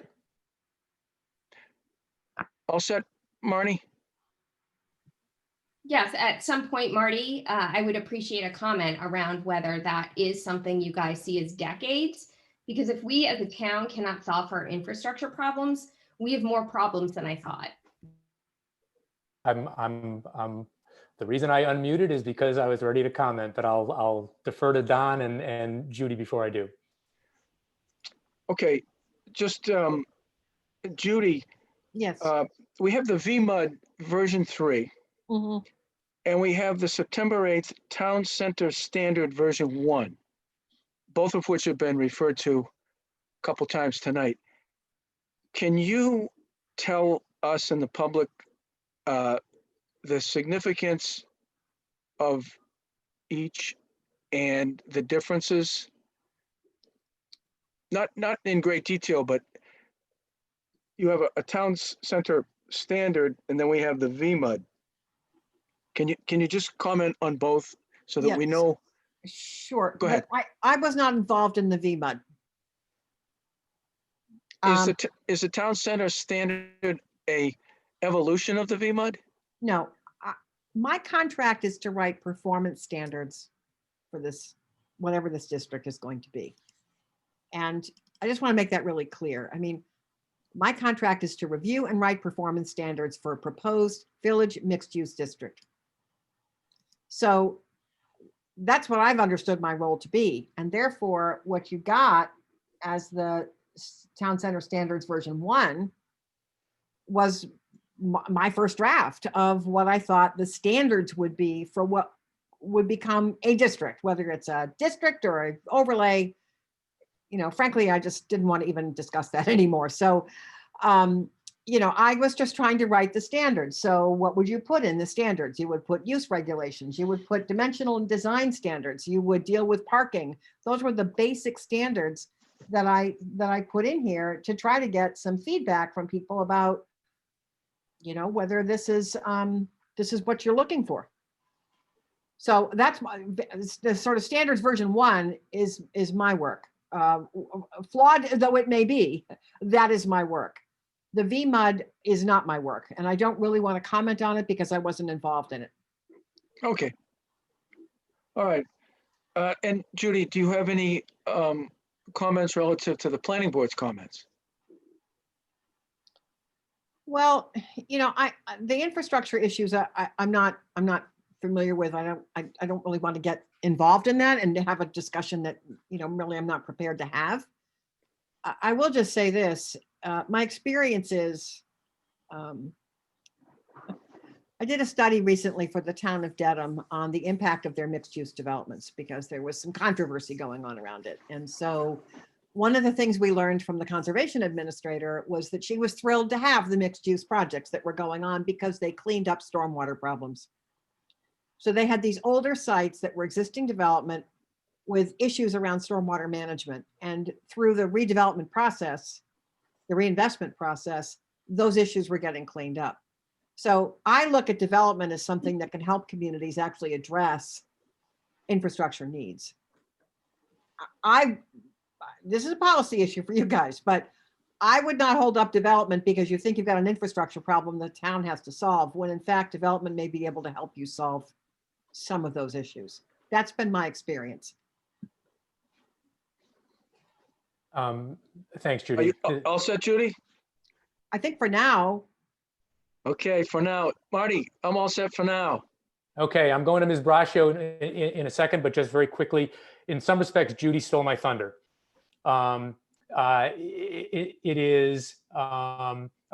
Development is a way to at least potentially cure problems. But even more than that, I guess this goes to both something Andrew said and Marnie said. Andrew about the, well, what about out near the train station? And Marnie, you talked about the infrastructure. I don't view this as a zero-sum game. In other words, is it a good idea to look at potential development, particularly housing development out near the train station? Absolutely. Look at Ashland. I mean, I used to take the train by there every day. Haven't for a while. And they've built a ton of convenient to the train station housing just in the last few years. The idea of Southborough looking at that, I think, makes an awful lot of sense. But I think that Southborough looking at that does not preclude and should not preclude Southborough looking at mixed use, particularly particularly from an affordable housing perspective, because I think that's an important component that can be brought to mixed use. And infrastructure, you know, I chaired the Main Street Design Group, and I still have bruises from that. Addressing infrastructure issues in Southborough is not easy. And the Board of Selectmen, you know, I like to think, based on the conversations as I walk my dog up and down Main Street and the like, that the battle that was fought and won for Main Street was an important one, and also is a nice catalyst for what is trying to be done with an updated zoning approach for the downtown area. I mean, it's kind of odd. You know, you look at because of the way the TIP project worked, you know, a really pretty now developing Main Street stops just before our real downtown. And that's going to be addressed. And our DPW has that in line to be addressed. Are the infrastructure issues going to be addressed as part of that? Absolutely. Is it going to take decades? Hopefully not. In some respect, that's going to be up to the town meeting voters of the town of Southborough. But again, I don't see it as a zero-sum game. And if the zoning needs improvement in the downtown area, and there seems to be pretty close to unanimity on that, again, going back to 2008, then we should do that. And we shouldn't delay doing it because there are also some other issues in other areas to address. With that, Ms. Braccio. Thank you. Oh my gosh, I've been writing my little heart out here. First, I would just like to thank EDC, Marty, and Planning Board for all of us coming together. I think this is a tremendous first step in trying to move this to the next level. I think we can all pretty much agree that I think everybody wants something done downtown. It's a matter of finding out what that is and what best serves, you know, the citizens of Southborough. So that being said, I also support small scale mixed use downtown. I think the renderings that EDC has shown would be something with walkability and green space would be something that I'm looking for. My one concern that I had with the current VMUD was based on the size of the buildings, I don't think that that's what you're getting. And I know we don't want to get into too many specifics, but I think this one for me is key, and this one is important, that when I look at currently what's allowed by right in the VMUD, it's retail not to exceed 8,000 square feet of gross floor area, multifamily up to 12, and then personal and consumer services not to exceed 8,000 square feet. I look at the renderings and I don't see the two tying back into each other.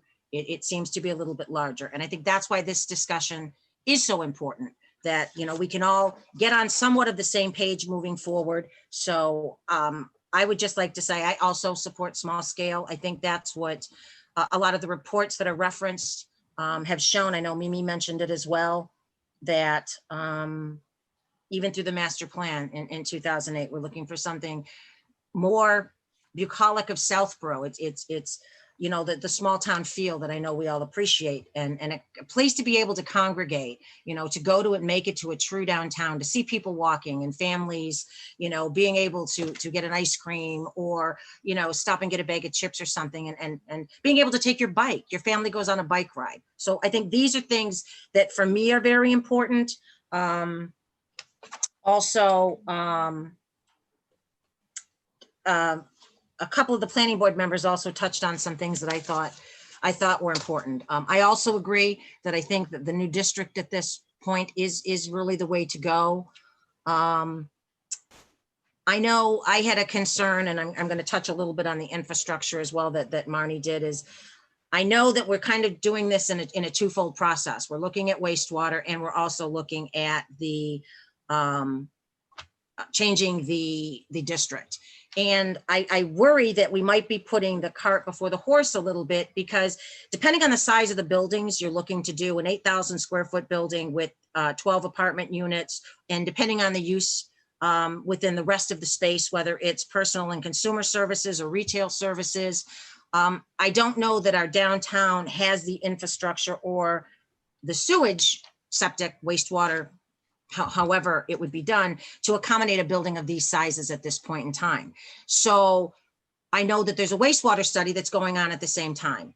And my question, one of my questions for Judy would be, without knowing if wastewater is a viable alternative for us downtown, how can we set the size and standards of the buildings and what we're allowing by right? So I don't know, Judy, if you could answer. And again, I think that part of what we probably will want to understand is, what do you guys mean by small scale? And typically today, we don't do that by a floor area threshold, like whether it's 2,000 square feet or 4,000 square feet. You're really trying to define in your zoning, what is the shape of the building? What's its relationship to the street and its relationship to adjacent properties? That's really what you want to focus on. If you think about buildings that you love in your community, often they are buildings that started out for some other use than what they are today. Not always, but often that's the case. They're sort of older buildings that kind of endure. And they endure because there's a form that's special. And that's really what I think you want your zoning to do, more than get hung up on, is the threshold for a special permit 2,000 square feet or 8,000 square feet or whatever. I almost don't think that's even relevant. I think what you want to be able to say is, to be thinking about the width of buildings in relation to the frontage, the ratio of height to setback in the rear or adjacent to a residential zone. What are the options for a front setback? Do you want it right up at the street? Are you willing to let it go back some if someone is giving you a small pedestrian, resting area? And those things can all be written into the zoning, so that really what you're defining is a place that you're trying to build. Now, that kind of scares some communities because it's so different from the way they're used to zoning. Your zoning right now is like so many other bylaws. It's very dependent on the special permit process. And otherwise, it's just very, very small stuff that almost isn't really attractive to someone who wants to invest. So I'm always going to err on the side of quality more than worrying about trying to define the zoning so prescriptively that you may end up actually not getting anything at all. Or you may end up getting stuff that isn't what you want at all because the zoning isn't clear enough. I would rather see you do that.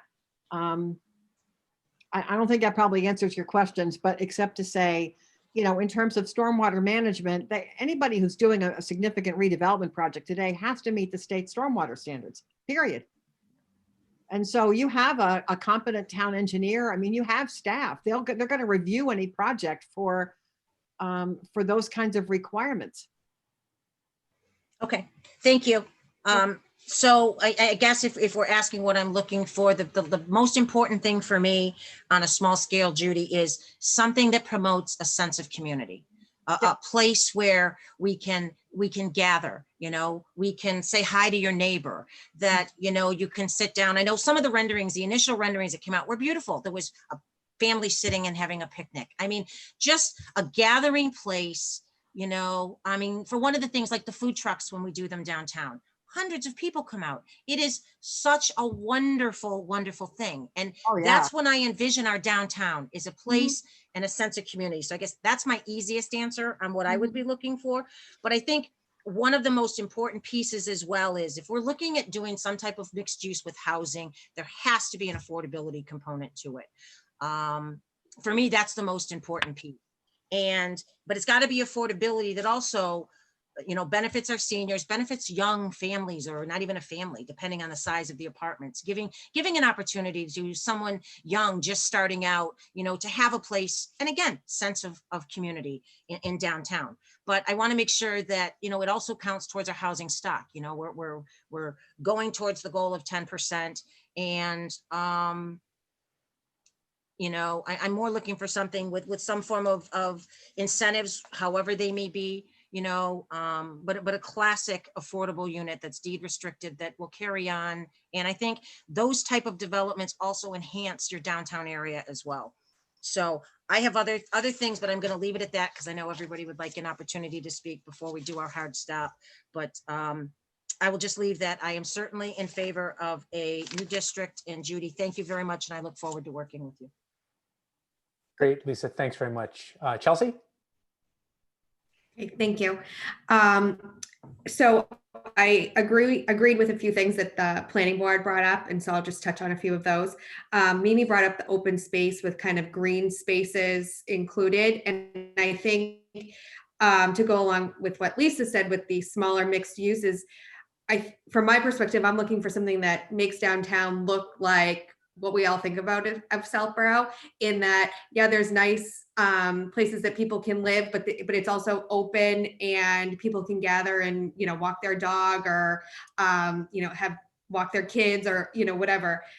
So I think those two kind of go hand in hand, that there needs to be a balance between the open spaces and then what we're having for residential. And I'm also in favor of doing the new district if that's what makes it simpler, cleaner, easier to understand for residents.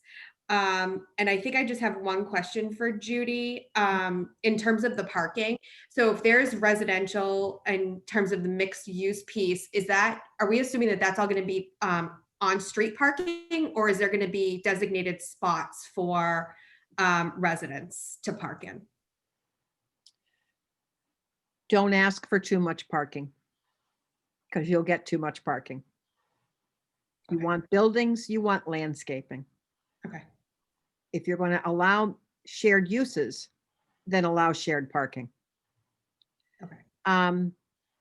There's a lot of research that's been done on what we call right size parking.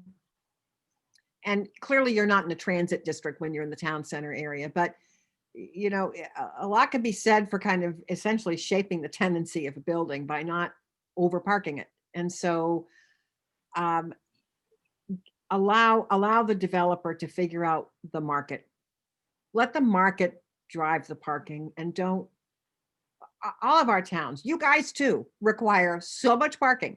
And you end up kind of getting sites that are overpaved. And then people complain because you're losing open space. I mean, you can't have it both ways.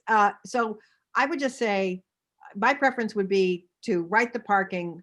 Well, as a planner, I would say you should be setting maximum parking, not minimum. But I know that that's a lot for towns to swallow. So I would just say the minimum parking requirements need to be soft, recognizing that this is a building that's going to have multiple users. You demanding parking at different times. All right. Thank you. That's all I have, Marty. Thank you. Brian, Mr. Shea? Yep, thank you. I'll be brief just so we can get to the other boards that are on the line. As far as the answer to the question, what to see downtown, I guess my general answer is people, before, first and foremost, people.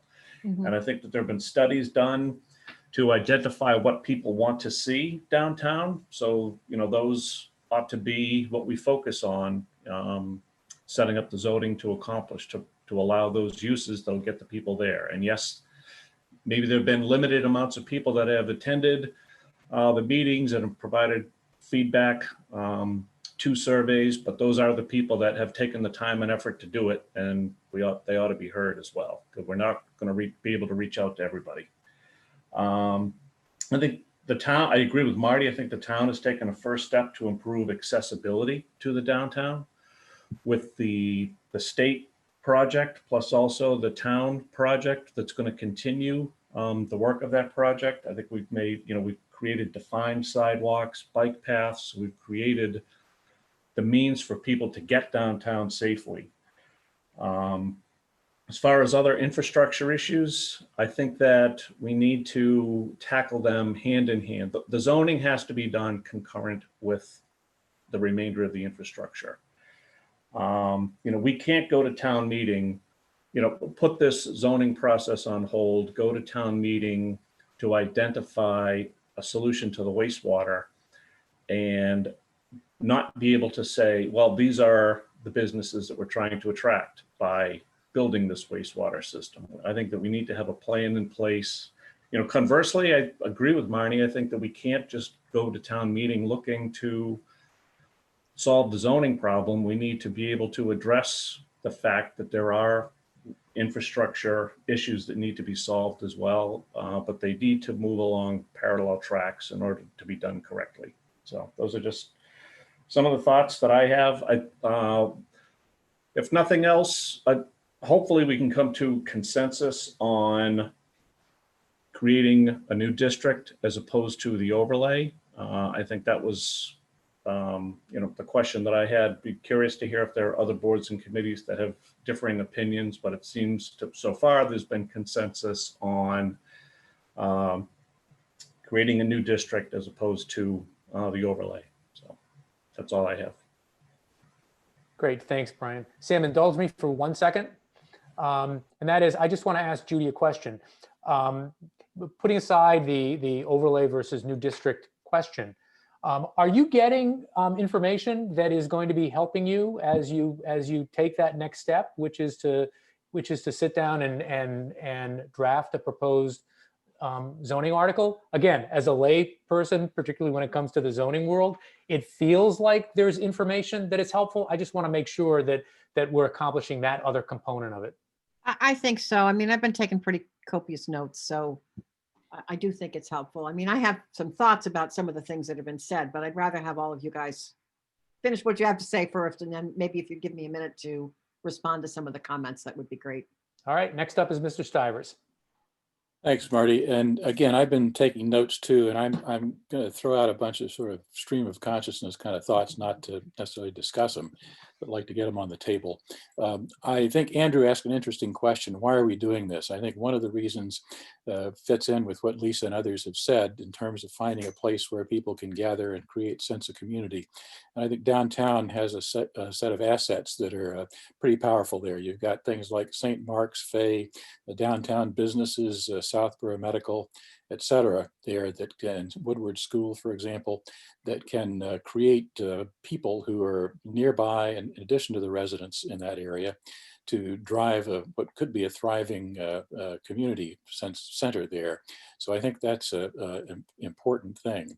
I certainly defer to Judy as an expert in terms of how you develop one of these districts, but I think we're relatively the experts in terms of what can get approved by town meeting. And I've heard one argument that an overlay may be easier to get approval for, in that it could be viewed as less threatening by current residents in that particular area. I don't have a strong opinion on that. I certainly agree that a fresh start makes a lot more sense technically. So I think I would support that, but I think you got to worry about how you can communicate it to people to convince them that it's not going to detract from what they have today. Mm-hmm. I would urge us not to be limited by wastewater or stormwater considerations, and that I think technically you can solve those problems. Infrastructure is interesting. I heard an interesting conversation, I guess yesterday, at the Capital Planning Committee, where they were suggesting that there's great value in towns being prepared to propose infrastructure plans. Depending on how the upcoming election turns out, there may be a big push at the federal level to provide funding for infrastructure projects. Mm-hmm. So I think that interesting possibility to figure out what we need in that particular part of town. I think that people have talked about the need for space to do things, for gathering places, et cetera. I continue to believe parcel 5440 behind the House of Pizza is an interesting catalyst for that. And I think that could create many opportunities to create recreation play areas, picnic tables, food truck sites, et cetera, to sort of unlock potential for doing a variety of these other things. I think that we also ought to consider at this point, does it make sense to think about a larger footprint for the downtown area as we're doing this? Mm-hmm. Again, I'm not pushing for it, but I think it's a possibility to think about. And I think that it's important to consider how we actually produce a structure that will allow us to move forward quickly on this as possible. Not going to happen quickly, certainly, but as quickly as possible. I think you need to think about things like a project manager. We've got a large group of committees locally who are involved appropriately in this, but you need to have somebody in charge. And so I think that it's an interesting concept to think of a project manager somehow appointed to keep coordination and progress going, as well as a clear project plan. We've had a lot of great ideas here. I think writing down a lot of these things and saying, okay, this is the picture that's developing out of this of what we want collectively, and then letting somebody take that and push on putting all the pieces together to define the key pieces that need to happen sooner versus later, et cetera. So there's I see a real management problem in here that we need to think explicitly about. So those are a series of random thoughts. Again, I think we've had some good ideas. Great to get this group together, and look forward to doing this again at some point fairly soon. Thanks. Great, thanks, Sam. Mr. Wood, we have now exhausted the planning board and the board of selectmen. And do you want to take over? And I mean, I know that one quick thing that the the EDC, which has put in a ton of work on this,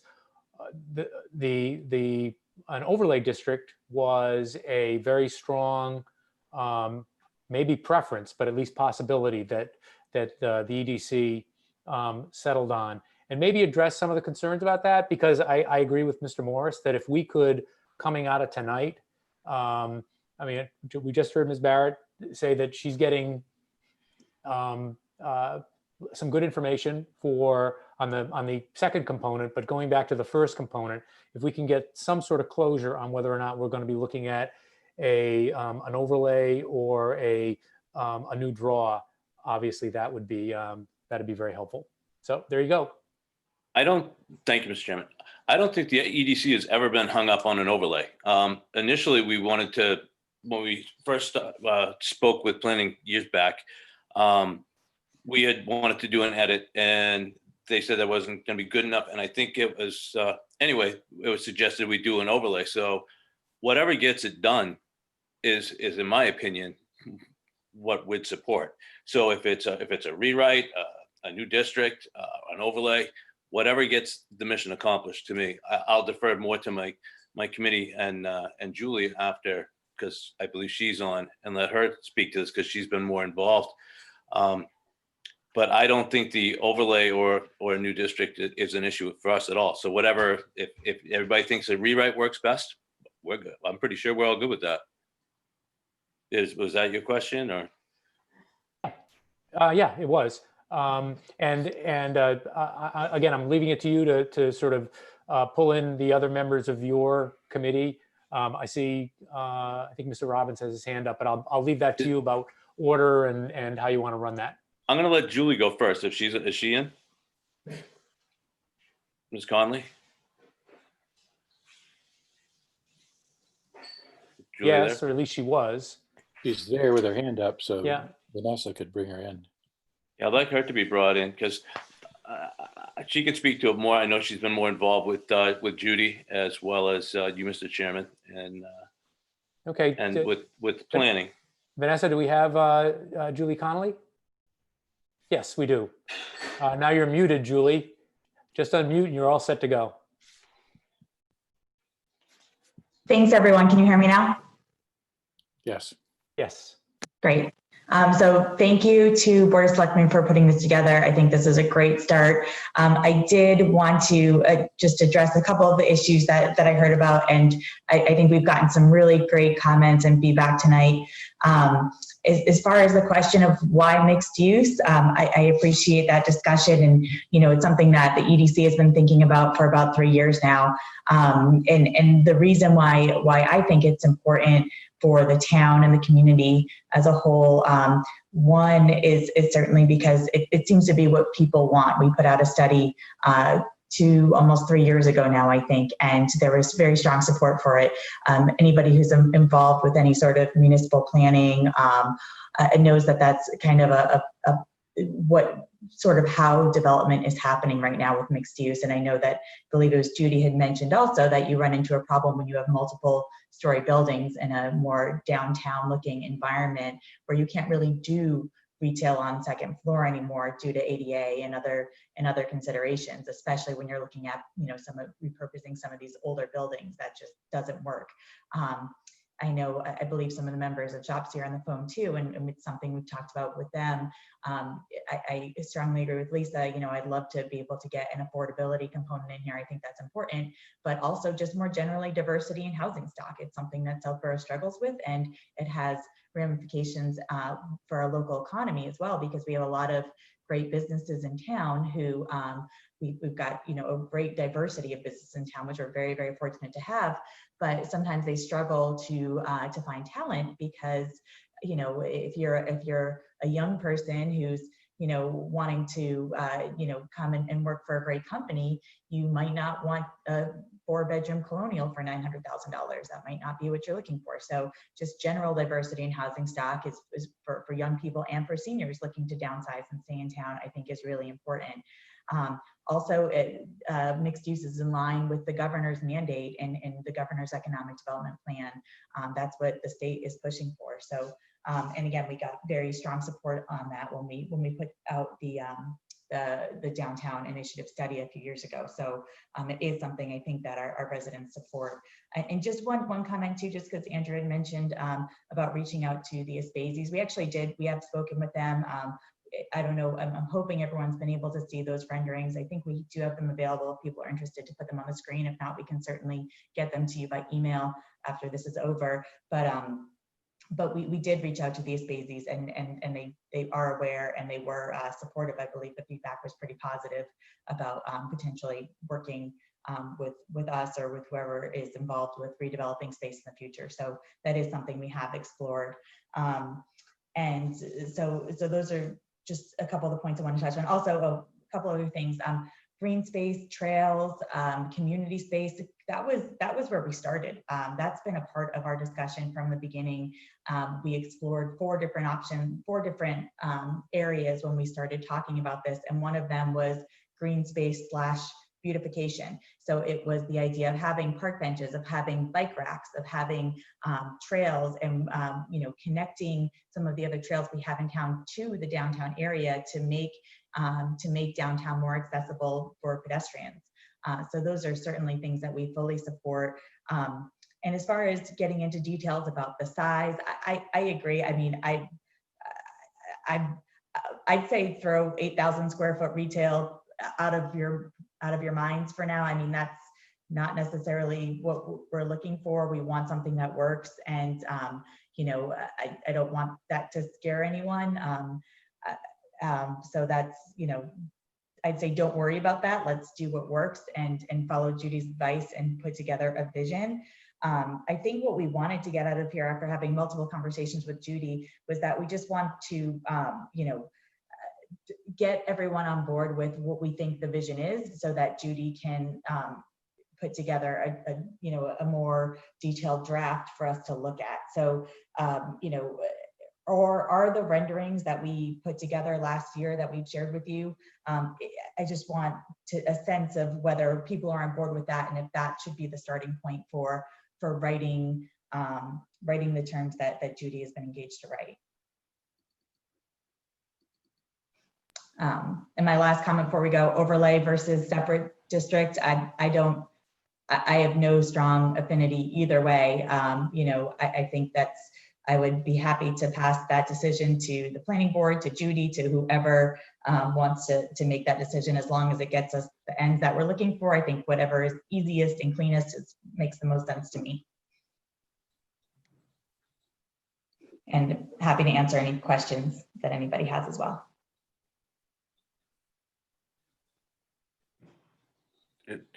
Okay. You're in charge, big guy. I think, did you say that Chris had his hand up and wanted to speak? He did, yes. Could you allow him to speak, please, Vanessa?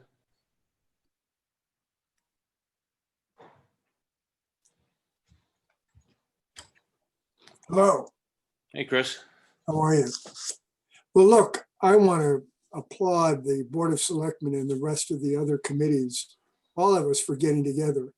Collaboration is the name of the game today, and you're demonstrating by bringing us together your exceptional leadership here to make this something that we can be proud of and leave a legacy for this town. This has been a project that's been talked about for a long time, and the work that Julie and the EDC, the Planning Board, and others have done deserve commendation, and we've just got to keep the momentum going. So I think it's important that we set other meetings up with deadlines for all of us to get in agreement, because we all know presenting a option for town meeting has to be clear. There has to be unanimous consensus that this is what we support and we're ready to go. And we got to make sure that we get the final input from other key community leaders to ensure this happens. So I just commend you and continue this level of collaboration that will ensure the legacy of this really vital, important effort. Because if you go around and look at all the other towns, who thought Hudson could refurbish a Rotary Circle? Everybody thought Hudson was dead, and it came alive. And the same thing with each community. Framingham, the mayor, we're open for business. We can't thrive without a vibrant business community. And our approach has to be an inclusive one. There is so much anger about business and the press and what they do or don't do, but they are vital to jobs, vital to the income we derive from them. And they're a part of this community. And I think we've got the makings of a great effort here that I think will conclude in a way that will be welcomed by all. So again, thank you. And I look forward to our next session as a group so we can launch this. Marty, real quick, I think you skipped over Shopsy, and I think there was Dorian. I don't know if I was the only other member of Shopsy that may have wanted to speak earlier. No. I'm going to get to, basically, I want to exhaust planning, selectmen, EDC, and then I'm very aware that Dorian is lurking. So okay, I just wanted to make sure. I'm lurking. But to me, it sounds like everybody's relatively on the same page. It's just a few semantics, small scale, large is on it. When Judy had asked about visions of downtown, mine's a walkable, connected community spot. I agree with that. I like our renderings that we had done before. If we could do something like that, I think that would be great. When Ms. Holoran had asked about if we have been looking into wastewater and infrastructure issues, we have. I've toured some wastewater plants with Mr. Stivers in the past. Things are getting looked at constantly by us, and we've been presenting to you. I think everybody's going in the right direction. Where everybody's trying, everybody's coming together to work on this project, and I appreciate that more than anybody here knows. So thank you for that. all right, John, have you exhausted your EDC folks as far as you know?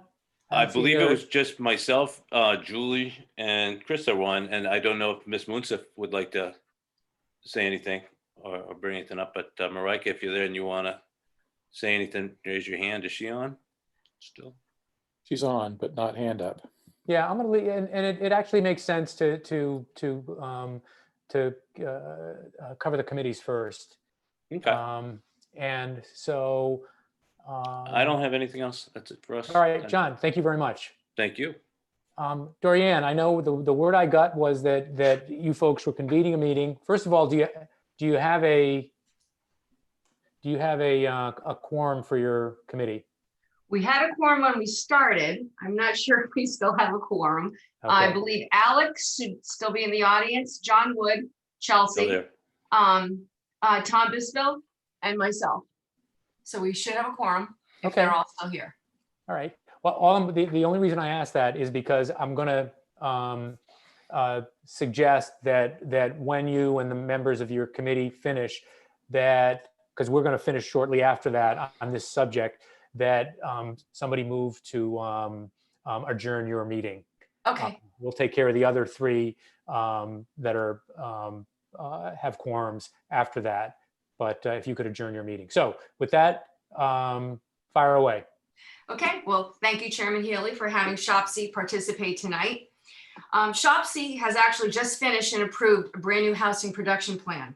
We're very interested in helping facilitate affordable housing in the downtown area. Mass General Law, Chapter 40B, went into effect in 1969. That law requires that every municipality in the state maintains at least 10% of their year-round housing stock as affordable. As of today, Southborough is just over 8% of the required 10%. I actually believe we're at about 8.36%. We actually need 49 more affordable housing units by the end of 2020, which is in what, 2.5 months? And then after that, we're going to need 66 units to actually hit that 10%. And with the zoning the way it is, and restrictions on land and not a lot of land available, it's very difficult for the town of Southborough to actually hit the 10%. But with the new housing plan, we're hoping we can facilitate more housing with our mission in mind, and to try to come up with some strategies that we can implement. So one of the things we looked at was to possibly start doing some kind of revising the zoning regulations to provide for the mixed use, which is what EDC wanted to do downtown. Maybe, even consider removing some barriers for multi-family housing, and, create the ability for life cycle families to live, older families to parents to live with families, and just change some zoning laws for that. Judy, so my question, after looking at the new HPP and things that we're trying to implement, what are your views on easing the regulations for the multifamily units in the downtown area of Southborough that the EDC is talking about? You mean in terms of upper story residential? Yes, so we can get some affordable housing there. Well, I'm kind of glad you brought this up, because this was something I wanted to come back to. You have an existing inclusionary housing bylaw that, as I understand it, triggers at 8 units. Is that correct? Does it apply to projects with 8 or more units? Don't anymore. Pardon me? I don't know. Okay. Whatever the trigger is for any other type of development should be the trigger for mixed use. I would not try to subject small projects in a small downtown area to a more onerous affordable housing requirement than you apply to any other type of development in your community. So whatever it is that triggers the inclusionary housing bylaw under major residential development, which I think is where that provision resides. Don, jump in if you think I've got this wrong, but it's not there anymore. It's been removed. Okay, I was not aware of that. You guys have to decide what you want this district to be and what you want it to do for your town, recognizing that it is a small district and we're talking about small projects.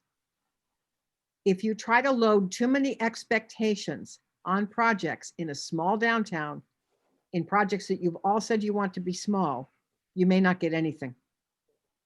So I would just say whatever requirement the town wants to apply to other types of development in order to obtain affordable housing from those developments would be the same threshold, if you will, that you would apply to development in this district. So, it's not uncommon for inclusionary housing to trigger at, say, 10 units. So, if that were going to be the town's policy, then that's what would apply in the town center district. Or, sometimes inclusionary zoning will trigger at 8 units. And if that's the case, then it would be the same. But I'm just saying, don't apply some other standard to these very small projects in a very small district, because it's already not going to be that easy to get the kind of development that you want, given that you're so concerned about scale, which I'm not saying is wrong. I'm just saying that's the reality. you all want small projects, so you're going to get small. And if you try to lay too many expectations on these projects, you're not going to get anything. That's my experience. I've been working with 40Bs for 33 years, and it's near and dear to me. And I think it's important for you guys to be having these conversations, but I'm just saying, be careful that you don't lay too many expectations on a single, very small district.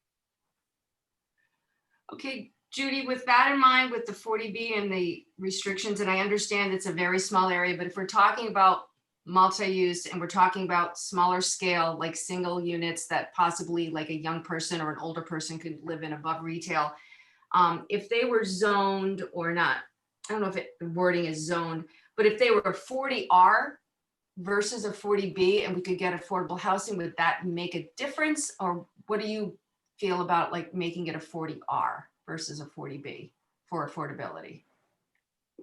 That's a pretty small area for a 40R, although I often have to remind even myself that the very first 40R district that was created in Massachusetts was for 16 units. It was for the redevelopment of a former rectory for a Catholic church that had closed. So 40R districts don't have to be big, but they have to provide for a certain amount of density. And if you don't meet those density thresholds, you won't get a 40R approved by DHCD.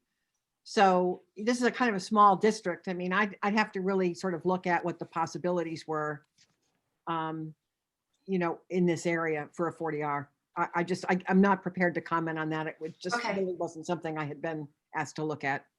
Okay. I'm gonna go to my board for other questions and comments, and I've got a burglar alarm on my house in New Hampshire, and I'm the only one who can get this, so I'm gonna just mute myself and deal with that. And Tom, would you have any questions? Vanessa, if you can let him speak. Sorry, is this Tom? There's a couple of Toms. You're talking There Tom you go. Mystical? Okay. Yeah. Thanks, Dorianne, and thanks to the whole board as well. And I wanted to just pick up really quickly because that 40R is a subject we've been talking a fair amount about in our SHOPC meetings, and maybe talking about as me sort of proselytizing about it. And I don't know how much, you know, the board, other boards have really considered 40R. But just to give you a couple of quick highlights, you know, 40R is, as Judy knows, is the smart growth zoning district that really checks a lot of the boxes we're talking about. You know, they're really conceived for downtown village centers for mixed use developments. And the beauty of it from SHOPC's standpoint is that there is a housing component to it and an affordable housing component to it. And, you know, I think there could be a lot of advantages to the town if we did the zoning as a 40R, because we'd be able to do all the same things we've been talking about, but there are significant state benefits to doing it as a 40R. So if we just, you know, as part of our ordinary zoning plan for mixed use in this development, and let's just say we sprinkled, you know, 25 units over the entire district in terms of zoning. If we got that, that'd be terrific. We get 25 new units of housing in a badly needed housing in the town of Southborough, that'd be great. But if we did it as a 40R, just by zoning it for 25 units, DHCD would give us $75,000. Mm-hmm. And then for every unit that was actually constructed, they'd give us an additional $3,000. So if we had 25 units, that'd be another $75,000 on top of the $75,000 they gave us just for zoning it. And on top of that, there's an educational component where the DHCD will reimburse the town for the delta in the increased school costs for families that come in. So there are a lot of state benefits to doing a 40R project. And, you know, if we did it conventionally, we could have the same result, but without those state benefits. And going to Judy's point, Judy, I know this, you know, we can talk about density. We wouldn't necessarily want super high density right in the center of this downtown district on Main Street. But if we're extending this down Newton Street and down Boston Road and even back on Park Street, I think there's opportunities there for some more dense housing. We're not talking a 10-story apartment building, but, you know, some townhouses, some small, maybe 10 or 15 unit apartment buildings I think are not out of the question to go down on some of those parcels that are sort of on the periphery of the village district, but would serve the village district. Those are the people that would attend the shops and things like that. So I think it's something that the board and EDC should consider. Oh, I agree. It's just that it's not within what I'm doing right now, but I certainly agree with you that there would be opportunities in Southborough to look at a chapter 40R district. I just don't think this little town center is probably the place to do it, but certainly around it and in other parts of town. Yeah, I agree. Okay, Tom, anything else? I'm good. Thanks, Dorian. Okay, no, thank you very much. Okay, Alex, are you still there?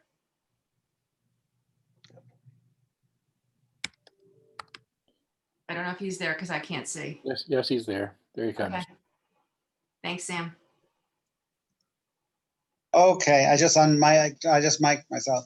I don't think I have a whole lot to add. That my two pet peeves are just going to be obnoxious to everybody, and that is I'd love to see public sewerage, and I think that would maybe increase the zoning so it doesn't get overrun. But other than that, I don't think that's the purview of what we're talking tonight. Although I honestly think it ties in more than we admit.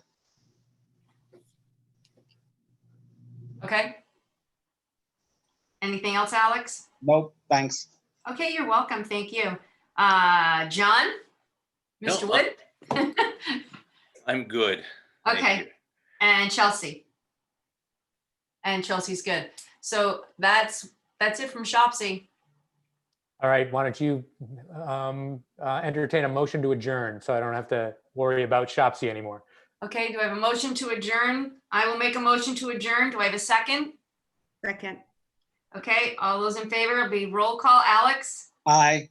John Wood? Aye. Tom? Aye. Chelsea? Aye. Dorian? Aye. Okay, we are adjourned. Thank you, gentlemen. Thank you, Chelsea. Hey, John Wood, don't go anywhere. You guys need to adjourn too. Then it'll just be us and planning because it's 8:48. We didn't have a quorum. All right, then see you later. Do you want us to stay on for the further down your agenda for the shared space grant? Sure. Okay. All right, Mr. Morris, any additional weigh-in by anyone with the planning board? If not, I'll give you the opportunity to adjourn your meeting as well. Anyone from the board have anything more to say? Questions, comments? Hearing none, I'll entertain a motion to adjourn. Mr. Mills,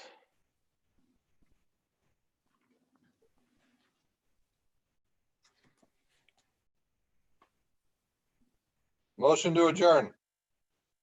Second. motion's been made and seconded. Any discussion? Hearing none, all in favor? Morris, yes. Mills, yes. Latrell, yes. Houlihan, yes. Okay, we're adjourned. Thanks. Did you want us to leave, stick around, or can we go?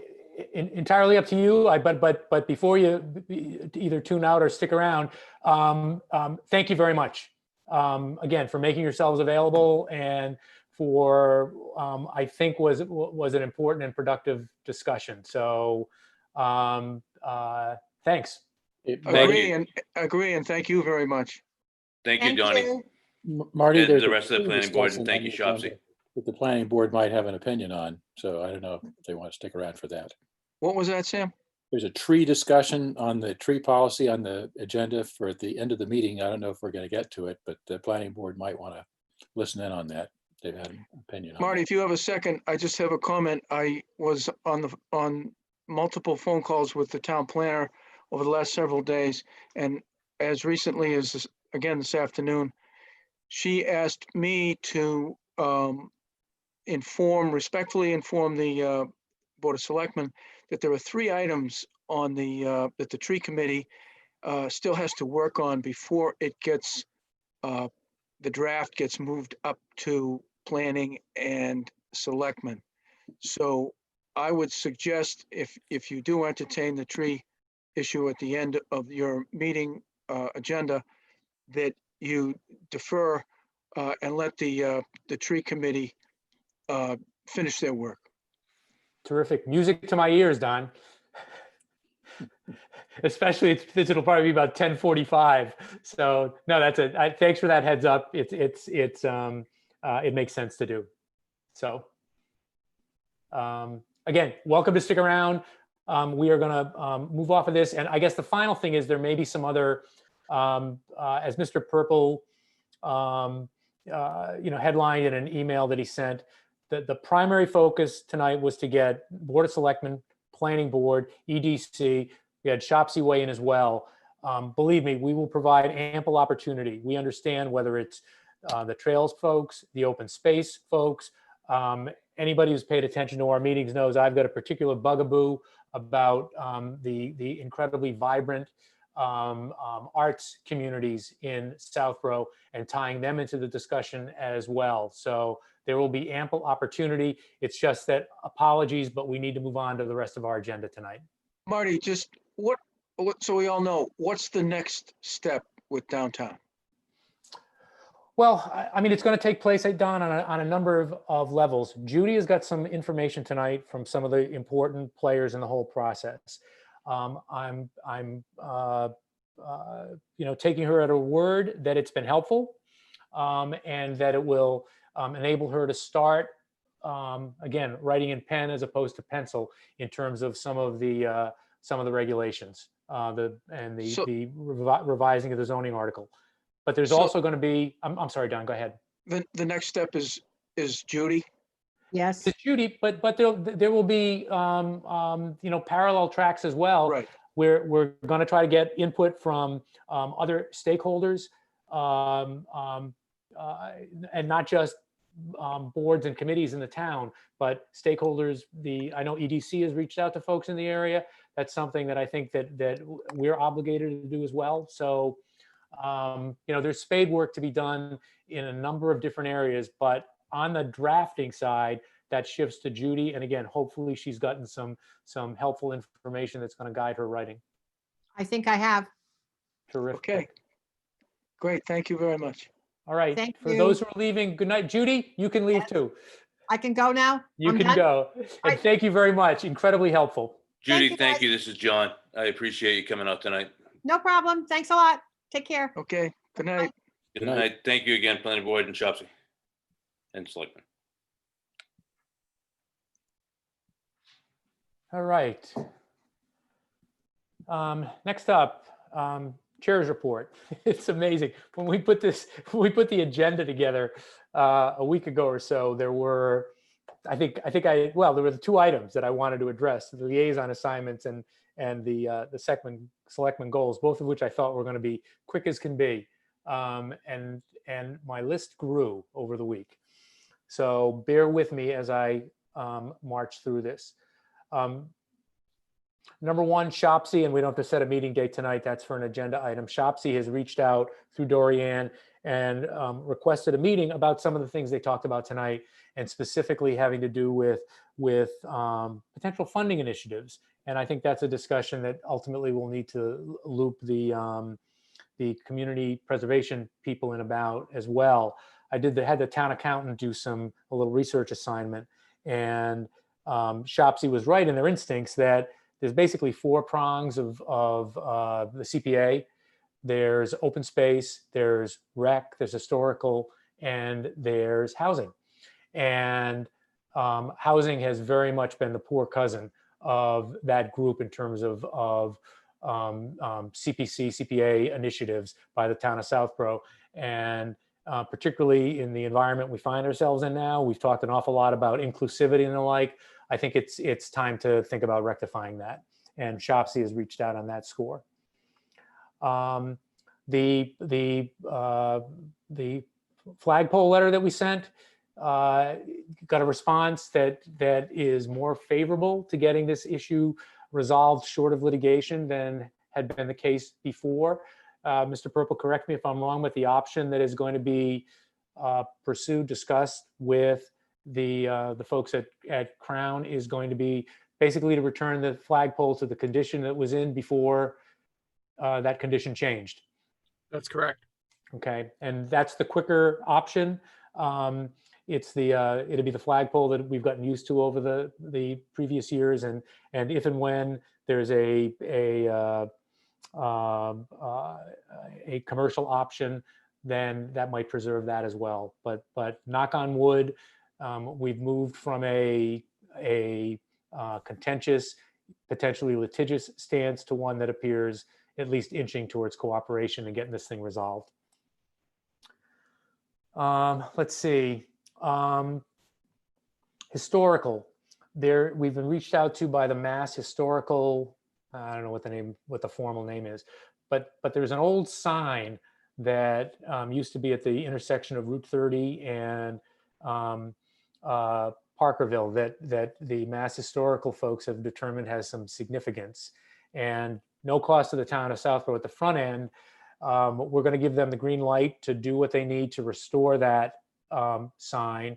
And then we are going to, then my proposal would be to engage the Mass Historical, our Historical Commission, our Historical Society to determine it can't go in the place it was in before, and what an appropriate place would be for this.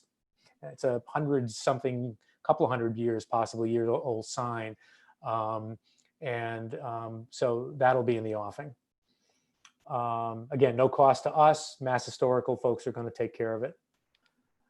Yeah, I watched the capital planning meeting the other night, and there's two items for that. Number one, they pressed Karen, I think correctly, to put together as many shovel-ready projects as possible on the DPW side of things. And I just want to make sure that we're reaching out to others beyond DPW who might be able to, again, we wanted to have that shelf available for shovel-ready projects whether it's Governor Baker's penchant for making grants available to communities, or I think whatever happens on November 3rd, there's certainly the strong likelihood that there's going to be a big infrastructure bill coming down the pike in early 2021. And the more we have things ready to go, the more we might be able to benefit from that. The second thing having to do with capital is they, through their chair, reached out 10 days ago or so about setting up a meeting. I was hopeful that we could do it on October 20th. October 20th has rapidly filled up, even 2 weeks out. So I think it makes sense to think about a special meeting just with the Capital Planning Committee and the Board of Selectmen. We next meet on October 20th, and I guess I would propose a day, maybe Tuesday makes the most sense, but a day the week after for hopefully an hour and a half, 2 hour. Maybe I'll put a hard stop on Mr. Malinowski, or I'll let Chelsea do that. And have a meeting with capital planning. They've done it in just listening to their meetings, and Lisa, obviously you can speak to this.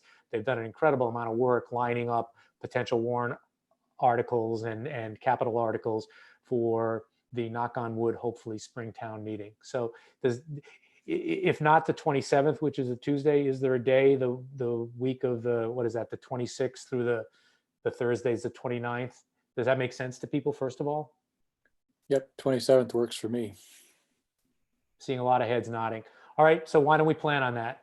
I'll let Mr. Malinowski know, or maybe Chelsea, you can let him know. And Mark, you and I can make sure that I don't know if an invite's the right word, but a notice that hopefully they're available that same night as well. Let's see, our complete streets. We got a passing grade. We got a 94 from the Commonwealth of Massachusetts. So we're in good shape to go to the next step, which is, I believe is an implementation plan. I touched base with Karen today, and it takes about a month. I think both money and guidance comes from the state complete street folks on that. So I think we're waiting for that, but we've passed with flying colors into tier 2, and the next step is the implementation stage. let's see, the National Grid issue that we talked about on the 22nd. I sent them a letter. They sent a letter back. And the short answer is we're all good. They don't have any projects that are beyond either property that National Grid has a fee for or where they have easements with the landowners. And they explicitly said that if, despite the fact that they don't have any town streets, town property, tree pruning removals that are in the offing right now, that if they do, they understand our interest and they will be back in touch with us before they do anything. So that was successful. Before I get to the two things I actually put down, so October 20th, I got to figure out, or we have to figure out exactly what can fit into an executive session item, but there are a number of things. Hopefully the flagpole issue isn't one that has to go into executive session to talk about as a potential litigation matter, but that's a possibility.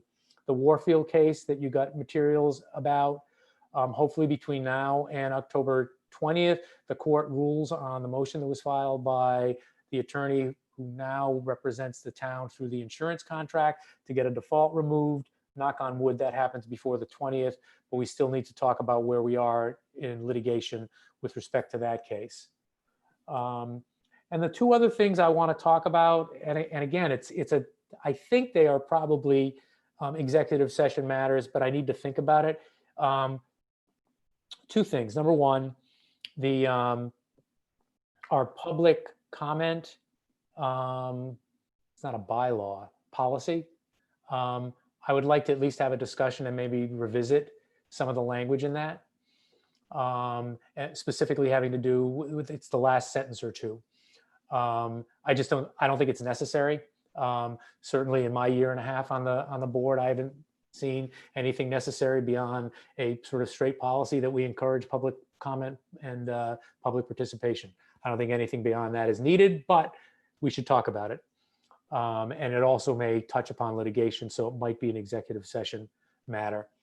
And finally, there was a public records request to the town, and it certainly seems like competent, effective counsel who prepared a response that was consistent with responses that have been prepared previously in response to public records requests. And I was a little taken aback when I saw it because there were about 3 pages of material that were produced in response to the public records request. And I'd say somewhere between 90 and 95% of the text was redacted. And I think it was properly redacted. I think if you look at I'm not a big fan of Massachusetts public records laws. I think it was properly redacted, and obviously counsel who prepared it thought it was properly redacted. But I want to have a conversation with counsel and with the members of the board, because I think there's great latitude for a town. And my view of public records requests is that our approach shouldn't be what do we have to produce in one bucket, and what can we claim an exemption, redaction, whatever for. I think there's latitude for a town to have a different approach, and as long as we're not precluded from turning over records, that we turn them over. And the reason I bring this up is the town can find itself, the town can have done in terms of policy, in terms of actions that it's taken, the town can have done absolutely nothing wrong, zero. And if we have a restrictive public records approach, we can end up in litigation about those public records when it just isn't worth the fight. We didn't do anything wrong. There's not a reason why we have to keep it redacted or falls into within an exemption, even though we could make an argument that it can. My view is that as a town, our approach should be, can we turn this over? And if we can, it gets turned over. Others may have a completely different view. I understand that, but that's my view. And I think it's worth a discussion. Yep. Now to my list. And I'll do them in reverse order. Selectman goal, Sam, I appreciate your attempt to improve on my product, but I reject it. I can take it.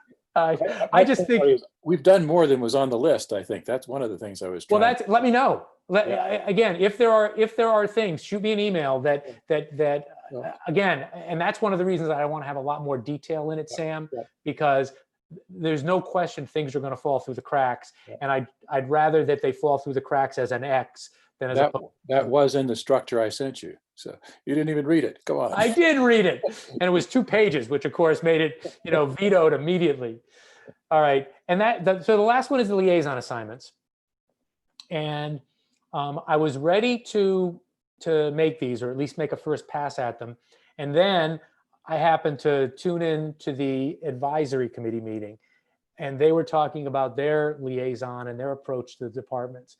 And so I had a conversation with some of the department heads, and I just want to make sure before we head down this road that we are not, right now, the way the budget process works is Mark, Brian, and their team work with the various department heads and the departments in terms of coming up with a town budget approach. The advisory committee has, whether it's liaisons or the committee as a whole, they pry down and they drive down into the department budgets and deal with the department heads, et cetera, et cetera. I don't have a vision of exactly what a selectman liaison role would be that wouldn't be duplicating one of those 2 things. And I want to make sure that we're not just doing work and creating work when that work is already being done. Does that make sense? So maybe, and I know Chelsea, this was your idea, or you were at least one of the folks with this idea.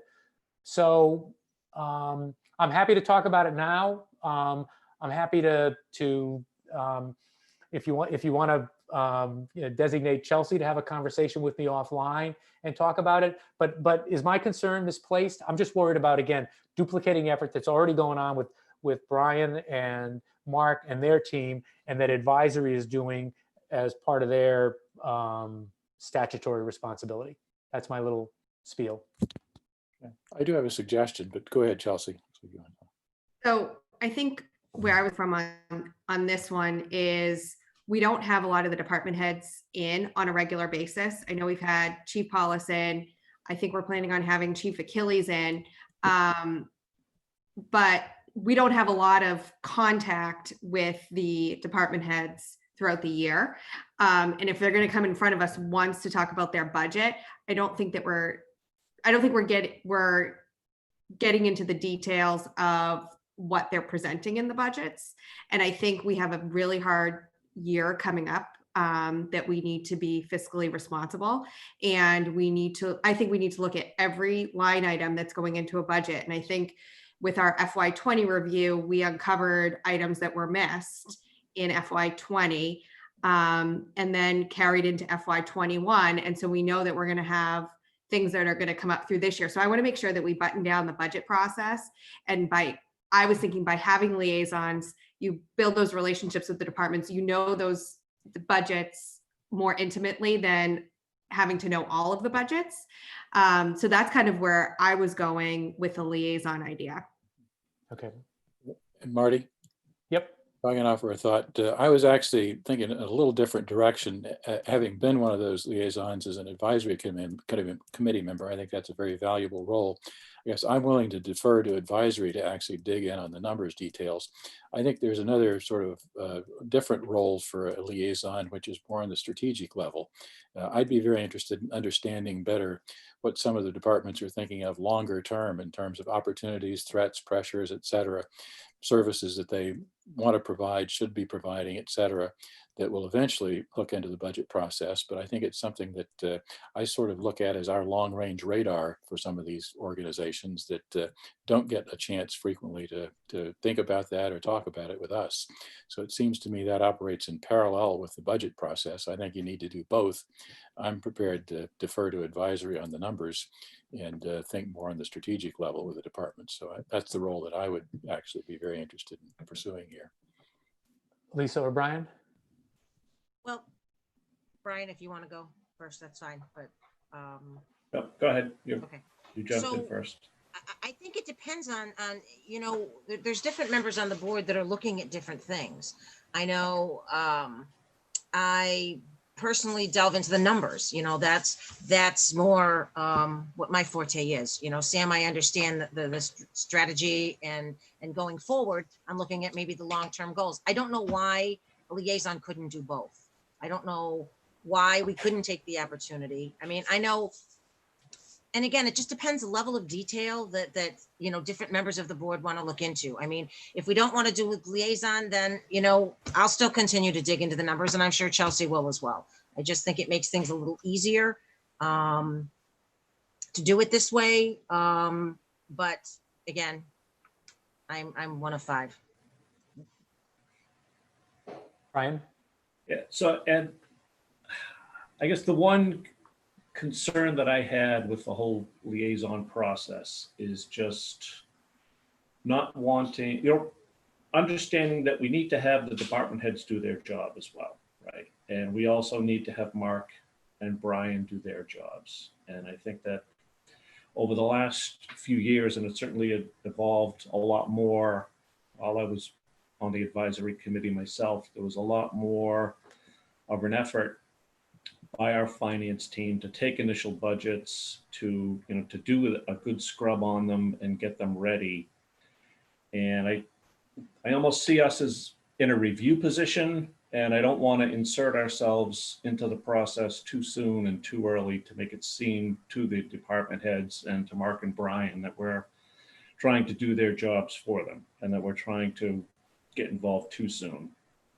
So I would say it's not that I'm opposed to it. I just think it's a fine balance between, serving the role that we have to serve, setting, long-term policy goals, but letting, department heads, be the ones responsible for their budgets, in charge of their departments, and, allow the finance team that we have put together to do their jobs as well. So, so I guess I see it as a fine line that we just need to make sure that we don't inject ourselves too early and make it seem as though we're trying to do people's jobs for them. Okay, thanks, everybody. Let me just propose this, and that is that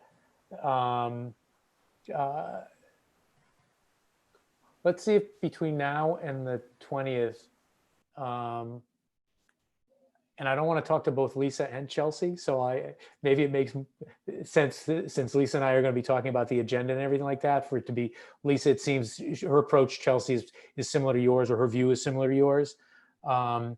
Between now and then, and see if we can come up with a hybrid approach, that maybe there are some departments that we absolutely want to do this to, and have liaison. Maybe there are others that make more sense to do it from a strategic standpoint. Maybe there are some where we want to try to do both, and see if we can come to some sort of process. I hear, particularly Lisa and Chelsea, on a desire to dig into the numbers. I'm not disinclined to dig into the numbers, but I'm happy to let others do it first, and then see the results of their work, and pick my spots on where to dig. And maybe there's an approach that can accommodate my view, your views, Brian and Sam's slightly different views, that also takes into account the fact that the department heads are going to be hearing from an awful lot of people about their numbers, particularly this year. Does that make sense? So I'm fine to have the conversation with Chelsea, but it might make sense to do with Lisa, just because she and I are going to be talking about agendas and the like as a vice chair anyway. So I interrupted you, Chelsea. Did you want to weigh in a slightly different way?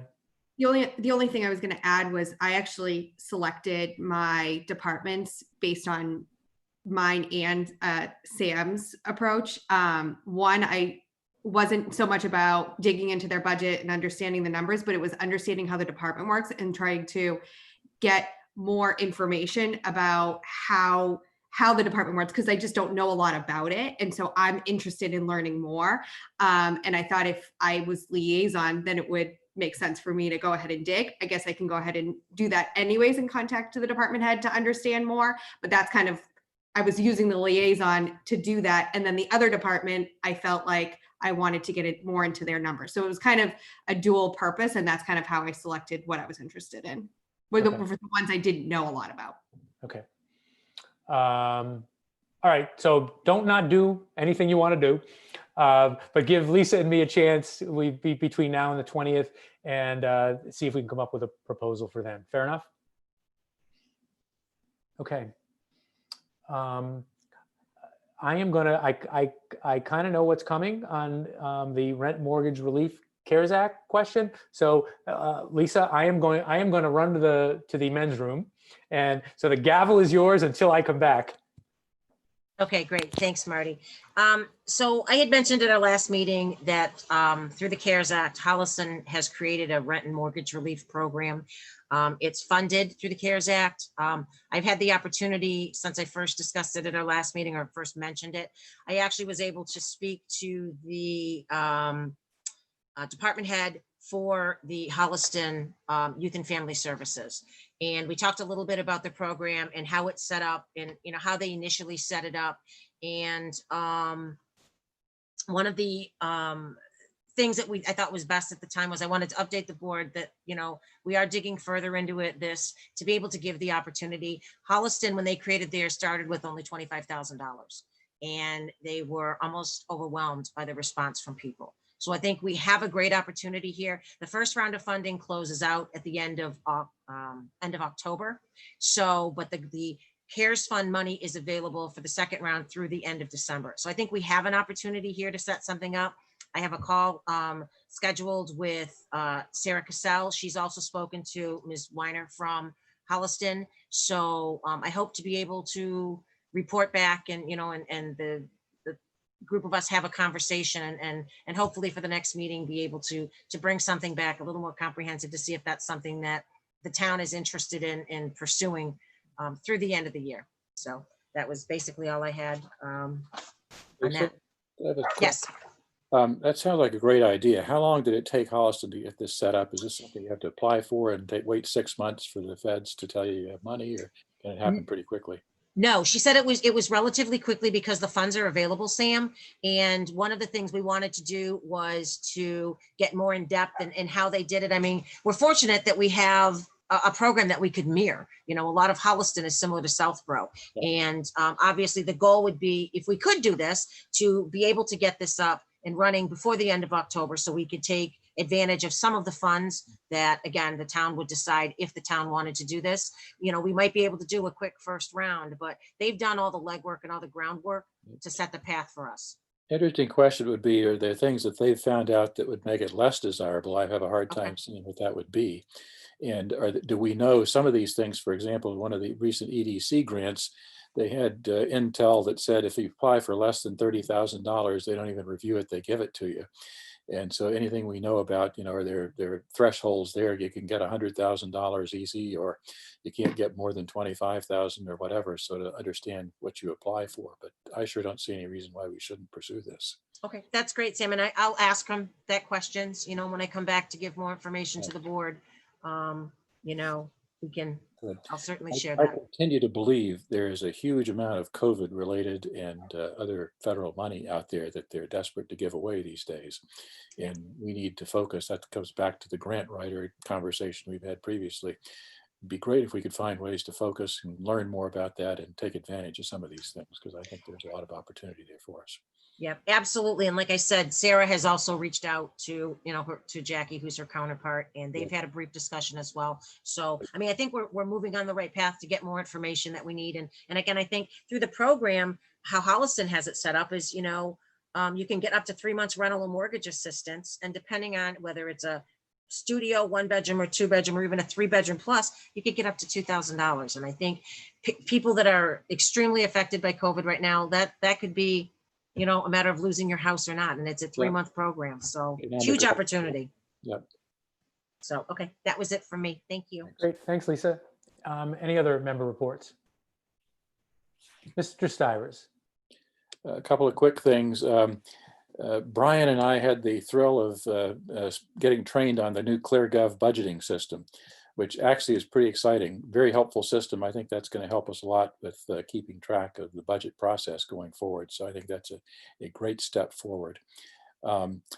Also, I was curious if Mr. Shea is going to do a report. Last time he was going to, I hope, update us on the Deerfoot stormwater. So I'll wait and see if he has anything to say about that. That's it for me. Do you want me to recognize you, Brian, or or are you going to head to the men's room? Yeah. No, so quick update. I checked in with Karen. We still do not have a report from PAR Engineering as yet. One of the things that they did last week was take the opportunity during one of the few rain events we've had over the last month to actually go to Deerfoot Road and observe conditions during the rain and fall event from last week. So they're using that information to incorporate into their report. They haven't finalized it as yet. Initial indications are, and this is to be finalized, that an additional catch basin structure would not intercept an adequate amount of flow properly, so it does not appear that an additional catch basin is required. I've requested that they confirm that the water that is making its way to the roadway, that the infrastructure in place, have them confirm to us that it is appropriate. They have also discussed with Karen preparing a pavement grading plan. Again, if the infrastructure in place is appropriate to handle the water, then the next step is to make sure that the roadway is graded so that the water gets to the infrastructure system, to the catch basin. So they have offered to help Karen with a pavement grading plan for the roadway to ensure that the roadway drainage works properly. So hopefully we'll have this resolved by our next meeting. Wow, Brian, great. That would be terrific. So good luck. All right, Chelsea, anything? Nope. All right, I think we are done with member reports. Mr. Brian. Purple. So, sorry, actually, just one other thing. If there's information out and we'll have flyers distributed, Mark, I'll reach out to you and Vanessa to put on Twitter information about the event this upcoming weekend at the golf course. Hopefully we get great weather and a great number of attendees to come out and support a great cause. So thanks to the people at ALS1, thanks to the golf course management company, and hopefully it's a successful time. Great, well said and well done, Brian. Forecast is for great weather for Saturday and Sunday. Mr. Purple.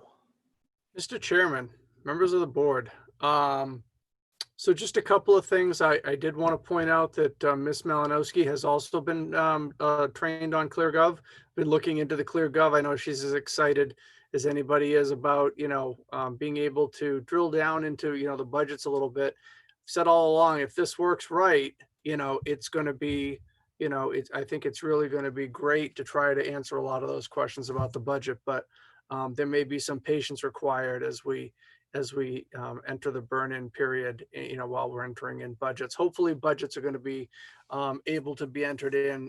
Departments can start before the end of this week. I'll connect with Brian tomorrow and check on that. With regard to Ms. Braccio and the rent mortgage relief under the CARES Act, I know the town accountant has also been looking at this quite a bit and checking with some other communities to see how that's going to work. So I would encourage you maybe to speak with her and everything in that. And you can connect and try and sync up a lot of that information, because she's going to have to help manage some of that along with the applications.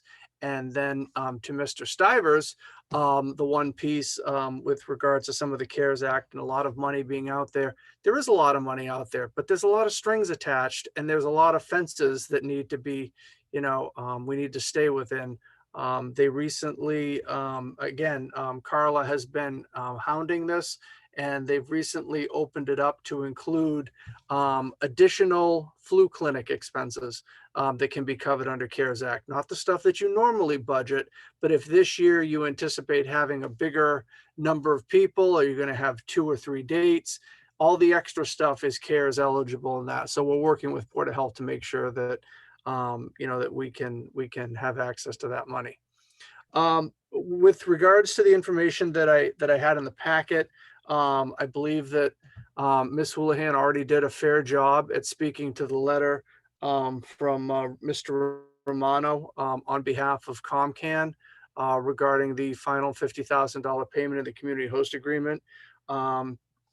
His information that he has in here, is, somewhat accurate in terms of the Cannabis Control Commission and their review of the community host agreements and what is, what the businesses can be held to and what they may not have to be held to. But I wanted to put it in to make you aware that the letter was received by the town. I think, as the chair has indicated, this is something that's going to require a response from council, whether it be town council, special council. I'm not sure at this point. I will defer to the wisdom of the board for direction on that. Mark, let me just jump in there for a second. And I mean, I'm happy to have a conversation with Aldo about it. It just is, I mean, a month ago or so, I was trying to track down a colleague of mine from when I worked out in San Francisco. And I put his name in and did the search, and it came up, cannabis lawyer. And it just is, it's become a highly specialized area of the law.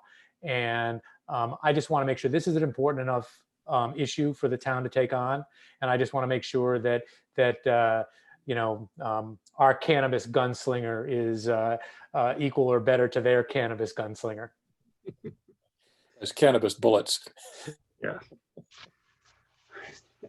I won't continue that joke. So, okay. So that was the first item. The second one, again, it is nice to have good news. And I know we did talk a little bit about this, but Southborough did get $24,500 from the Shared Streets and Spaces Grant Program through the efforts of EDC and our EDC coordinator, Marika.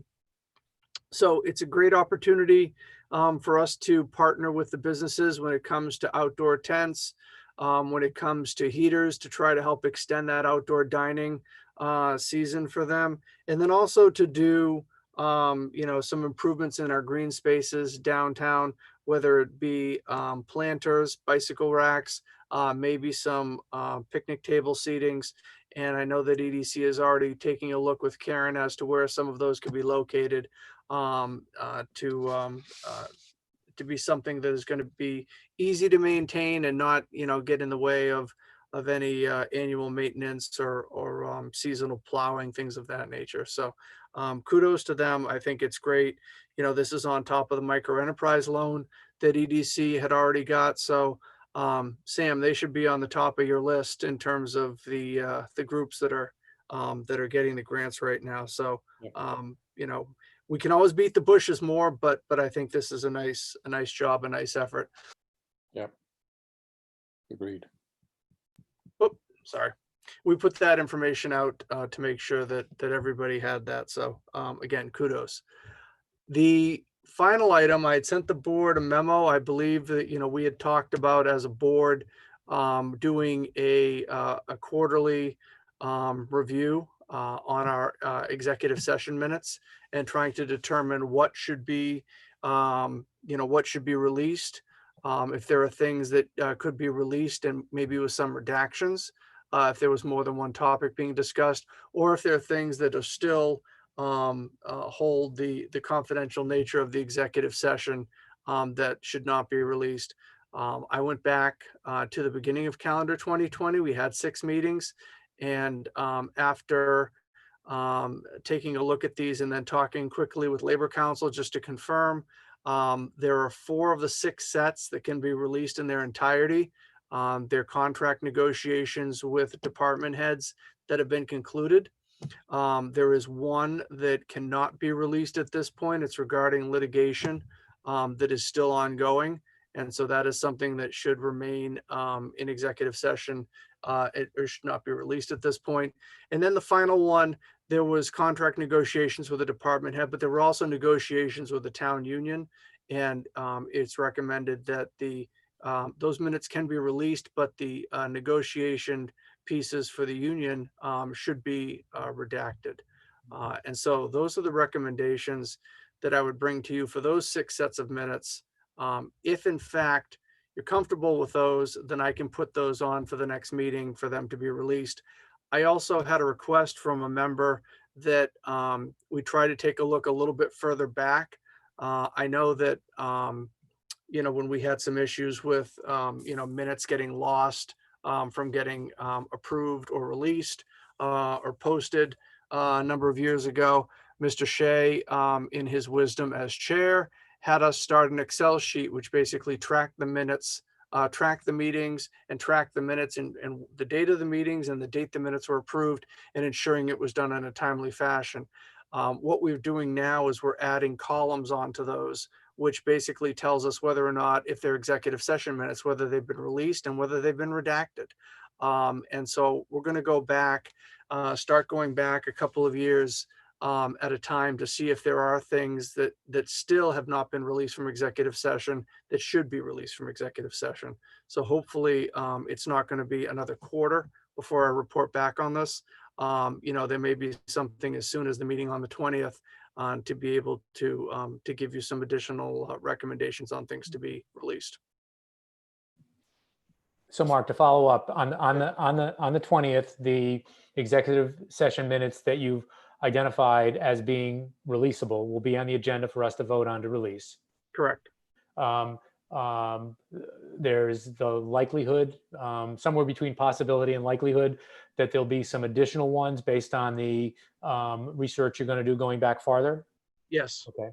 And then just as a practical matter, I'm comfortable with this approach that it just becomes a standing item for the first meeting of every quarter that we do an inventory of executive sessions to make sure that there's nothing that hasn't been released that should be released or that otherwise has been handled the way we need to be handling executive session minutes. So that's my plan going forward, unless I hear something to the contrary. I agree. We should get that all cleaned up. No reason why we can't do that historically. Yeah. No, I agree. Can I just ask a process question? Yep. So the list here, have these executive session minutes been approved but just not released? Correct. So they've been approved. Yes. Okay. Yes. So just process wise, we're approving minutes at the next meeting like we do our regular minutes, or is there an executive session that you're approving minutes in? No, you will have at the next meeting, you will have a list of these 4 or 5 sets of minutes to release them, not to approve them. Right. So Sorry, I meant, do you usually approve minutes during an executive session then? Do you approve the minutes? No, we normally approve them in open session. Okay. They're Okay. approved in open session, but not included in the packet, correct? Got it. And they go into the packet once we vote to release them. Thank Or you. So- they would then be put on the website rather, so Right. that we would, so that they're So available Chelsea, for viewing. the quirky thing about the executive session minutes is if I send them out and I'll just pick on Sam. Sam doesn't agree that, that this is accurate and he wants to change this or he wants to talk about something. We then have to schedule an executive session to talk about the executive session minutes. That's what I was wondering. Okay. So yeah, so if they go out and no one has an issue, then they go on and they're approved. But if you have to talk about them, you have to go in executive to do it. So yes, you're correct. Okay. Thank you. And just generally, my view is that, I mean, in an ideal world, as soon as executive session minutes became releasable, you would release them, but that's impractical. And I think that doing it on a quarterly basis hits both the letter and the spirit of the law. So. Yeah. Nope, all set, Mr. Chairman. All right, moving Oh, on. I'm sorry. Sorry, one more thing. Brian Shea can do it. I can do it. I just wanted to know, there's been a lot of questions about, well, you raised your hand earlier. So there was a lot of questions that we've been getting, and I've talked with some of you in that about water rates and about the water bills that have gone out, and you know, people have been asking a lot of questions. There was something that was, and I'll give Karen Galligan a lot of the credit for this. She put together a lot of information. I know that she's spoken individually with some of you about the bills and tried to give you an understanding of some of these things, but she put together some information to try to provide some insight into why, you know, people are seeing the water bills, you know, that they are. That information is out on the website. It's on the front page under the news flash. If you subscribe for the email blast for news flash, you know, you'll get notified that it's there. And I can't remember if Tom told me that it's automatically sent to you, or, you know, you could just click the link to go to the new post. So that information is there. We'll continue to post updates and things of that nature with regard to, you know, to that topic, you know, if we get more questions and things that that we don't feel are answered. So please take a look at that, you know, when you get a chance, and you know, feedback is appreciated. Now I'm done. Okay. Moving on to the consent agenda. I am going to hold, I think, just C. Anybody else have any holds? A for me. Okay. I had a comment on A as well. Thank you. Okay. Anything? D and E, please. Okay. Lisa, you all set? I'm C, so I'm with you, Marty. Thank you. Okay. So I move to approve consent agenda items B, F, G, and H. Second. Discussion? No? Ms. Braccio? Aye. Ms. Malinowski? Aye. Mr. Shea? Aye. Mr. Stivers? Aye. And Mr. Healy is aye. Those items are unanimously approved. Let's start with A. I had one small suggestion for A. Okay. Minutes, page 8, the ADA charge, middle paragraph, it refers to Ms. Signs. It should be Mr. Signs. We would appreciate the update. Okay. That's it. Brian, did you say you had a hold on that as well? I did on page 6 of the minutes. Yep. Under paragraph, well, subparagraph I, that deals with update on Deerfoot Road extension. Yep. The last sentence, I was not talking to myself. That should read Chairman Healy requested an update at each meeting. Mr. Shea agreed. I also had one change. On page 4, under the paragraph with Brian Ballantyne, sentence 4, the one that starts with Ms. Malinowski asked about board and advisory transfers. At the end of that sentence, it should say they went over budget, for example, deferred compensation, which is a straight calc.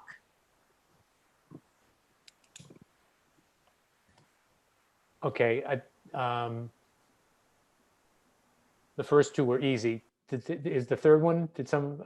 Who's taking? Who's the scrivener for this? Is that you, Vanessa, or is it you, Mark? Yes, I'm taking notes, and I'm sure Katie is as well. Okay. All right. So with those edits, I'll move to approve the open meeting minutes from September 22nd, 2020. Second.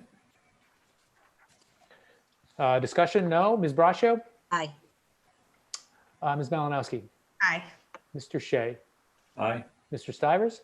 Aye. Mr. Healy is aye, unanimously approved. B, the golf course committee charge. That was just approved. Oh, C.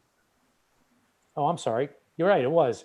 C. Oh, well, let's skip C and do, I'm assuming it might be typos or the like on D and E.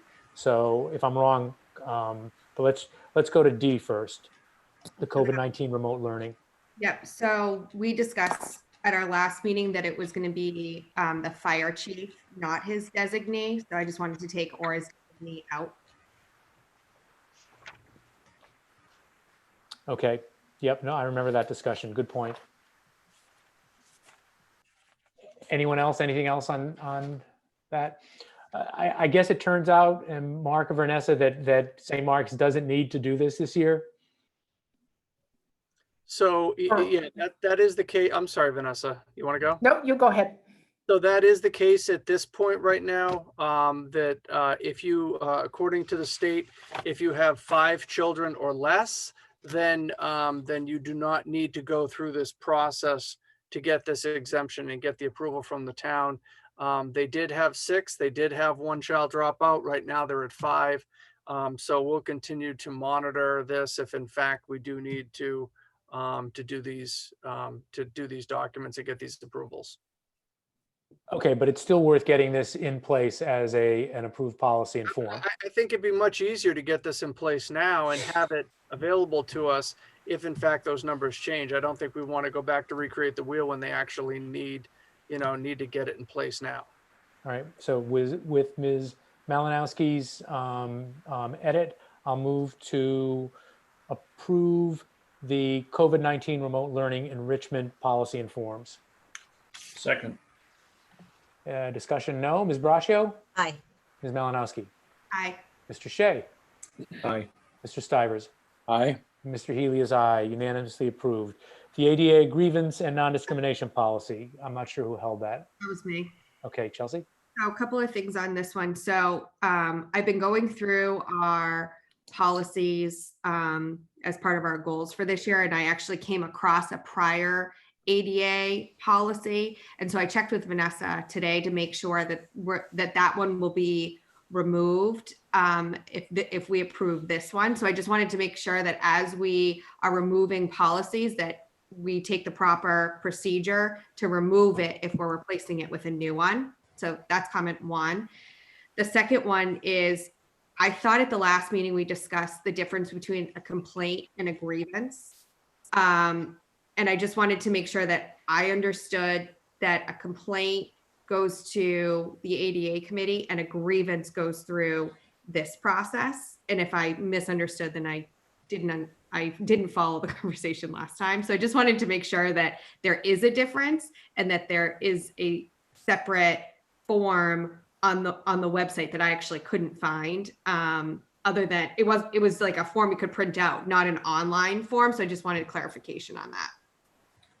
So so just for my edification, Chelsea, what are the where is it referenced that complaints go to one place and grievances go to another? So if I could interject, I think this is where I stepped over myself at the last meeting and made reference to the policy that was on the warrant that we didn't actually enact at the town meeting, that was bypassed. So I was actually referencing something that didn't even exist yet. So I apologize to everybody for gumming up the works at the last meeting and discussing that, but that was my error.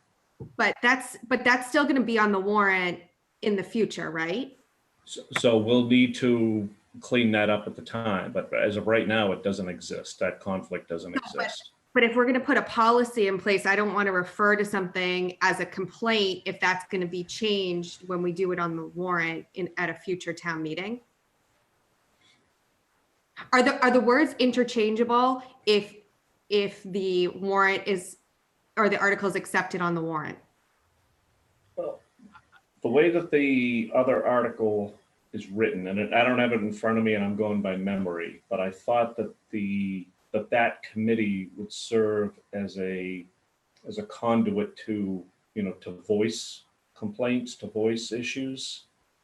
And the question I raised is then, what is the distinction between raising a concern with that group, versus filing a formal grievance or complaint under this process? So maybe, I don't know what to do, but I don't know what the article said, the article you're talking about says, but I will tell you that for the most part, the whether it's ADA or some sort of discrimination or something like that, there usually are 2 tiers, and a grievance is a less formal tier that is available to someone, and someone can file a grievance. I don't know if that is what the intention is of the article. I mean, so, but normally a grievance is different than a complaint. A complaint, it carries more formality with it than a grievance. We can always change our policy fairly quickly if we need to, in terms of something gets passed by town meeting with that too. So why is this called a grievance procedure then? Should it be called a complaint procedure? I have no issue, it probably, maybe that fixes it, Chelsea. I mean, they're usually always called grievance procedures, but to your point, and again, I just was looking at the bylaw that's in the warrant that was for acceptance in June, and we pushed it off. I don't see anything in there. It talks about concerns, not complaints, that, for the committee. And then obviously, I think Sam alluded to this, that they are advocates, for a lot of these things and for accessibility issues. But it may simply be that we change, instead of a grievance, it's a complaint form. And then I think it's consistent, because grievance is really only used twice. It's used once in the title, and it's used once further down, I think, just to reference the policy. So you change those both to complaint, that might be it. But Mrs. Hale doesn't agree.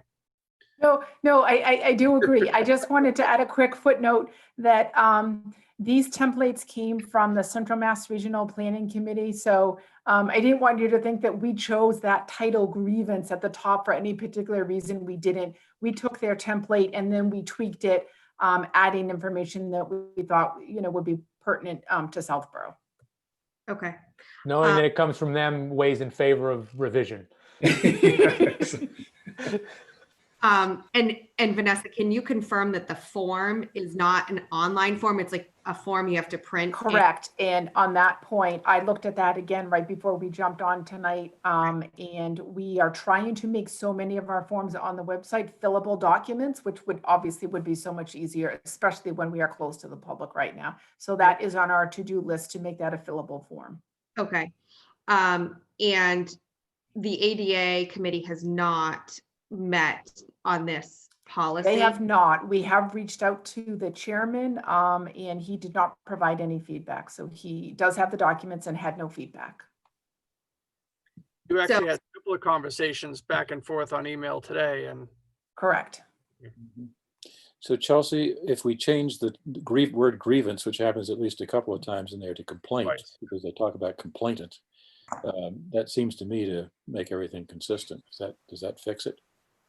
Yes, and I think in our motion, we need to remove the old policy, just to make sure that, as we have a new one come in, we don't have conflicting policies. Yeah, we would appreciate that. That's as as you and Mrs. Braccio have been going through so many policies, many of them are quite old and have never been officially rescinded. So I appreciate that.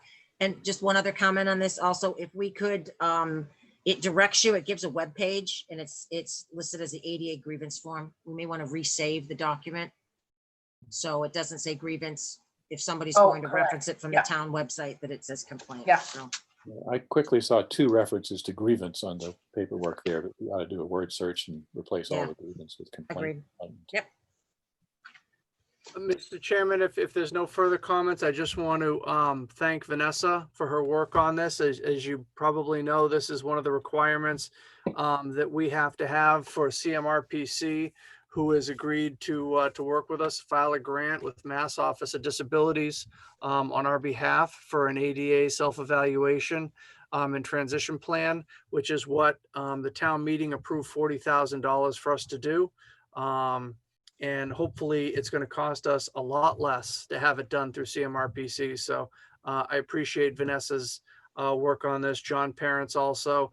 done some work on this, as well as Tim Davis, in trying to make sure we have all our facilities and everything else lined up for people to take a look at, if the grant is awarded. Now, if the grant isn't awarded, I've already told CMRPC that we have a funding source for this. So they're doing the work anyway. I just would rather not pay for it because they've got a couple of really great consultants lined up that have done good work in other communities with their self-evals and transition plans. So it'll be a benefit to us either way. I just would rather do it on the cheaper side. So thank you to everybody who helped with this. All right, well, Vanessa, thank you. Thank you. So I will move to approve the, get the title right, ADA complaint and non-discrimination policy. Modified, I saw twice that the word grievance in the title and in the last or next to the last policy that it be replaced with complaint or complainant, whatever the equivalent word is. And that in approving this, we at the same time rescind any previous ADA policies that might conflict. That's my motion. Second. Discussion? No. Ms. Braccio? Aye. Ms. Malinowski? Aye. Mr. Shea? Aye. Mr. Stivers? Aye. And Mr. Healy is aye. C, one-day alcohol license applications, Chestnut Hill Farm events. Lisa, you want to go first? Thank you. I appreciate it. So I have a few concerns on these events. One is Conservation had approved 24, an expansion of the parking lot to include 24 parking spots. So when I look at the number of people attending these events, for instance, on the 11th, the October 11th event, it's 200 people total. They're breaking it into 50 people minimum slots, but there's also another Hike with the Goats event going on. I don't know how many spots are included in that. And I want to make sure that the parking stays within the envelope. In past events, sometimes it's gone over and it's parked further down closer to the trailhead. But if in looking at the map that Conservation approved, there's a very clear defined line that sits at the north side of the approved 24 spots. And it clearly states, once you cross that line, that land is fully subject to the conservation restriction. And I don't see anything in the restriction that allows for overflow parking from an event in the farmstead. So I just want to make sure that the intent of the CR, which obviously is for scenic views, that we're not blocking views on the parcel that we have, that the land is subject to the CR in. And also I just want to make, I think there's some questions raised with the CR itself, and I think we need to have them answered, whether that affects these three events or not. I guess my main point would be that if we approve these tonight, that we approved it with the caveat that there is to be no overflow parking across the line, which is the CR land. I know it's happened in the past, and I want to make sure that that doesn't happen, because again, overflow is not addressed in the CR. I know Aldo has given an opinion on the 10 spots within the envelope of the parking, but this is actually outside of parking. And my understanding is that that land there is considered prime agricultural soil to begin with, which is, if you look at the CR itself, it talks about the scenic views and the upland meadows. And I guess I would not be comfortable approving this unless I know that the events are going to stay within the farmstead parking that was approved by the Conservation Commission. I know that was long-winded, but I'm hoping everybody understands what I'm trying to say, that north of the 24 spots, I'll just quickly reiterate, north of the 24 spots approved by the Conservation Commission is covered by the conservation restriction. And I don't see anything in the restriction that allows for overflow parking for events that the farmstead may be having. So that is one of my concerns. And I would be in favor of the events if I was assured that we're not eroding the intent of the investment that the taxpayers in this town were looking for when they did the CR, which was scenic views. And I guess I'll leave it at that, and I'm happy to discuss it further. Well, and let me weigh in. Yeah.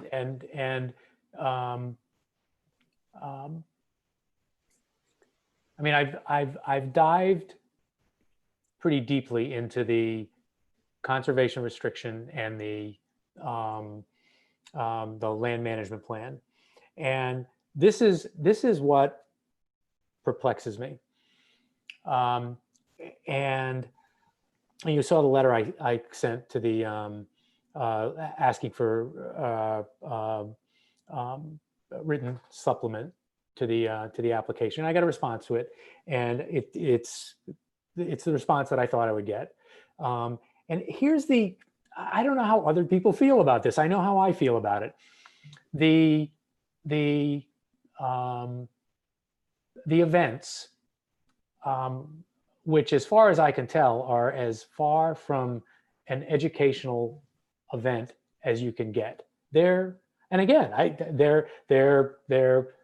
fall festival type things with hay rides and walking with goats, et cetera, et cetera. There's not at least what I consider educational program. It doesn't approach it.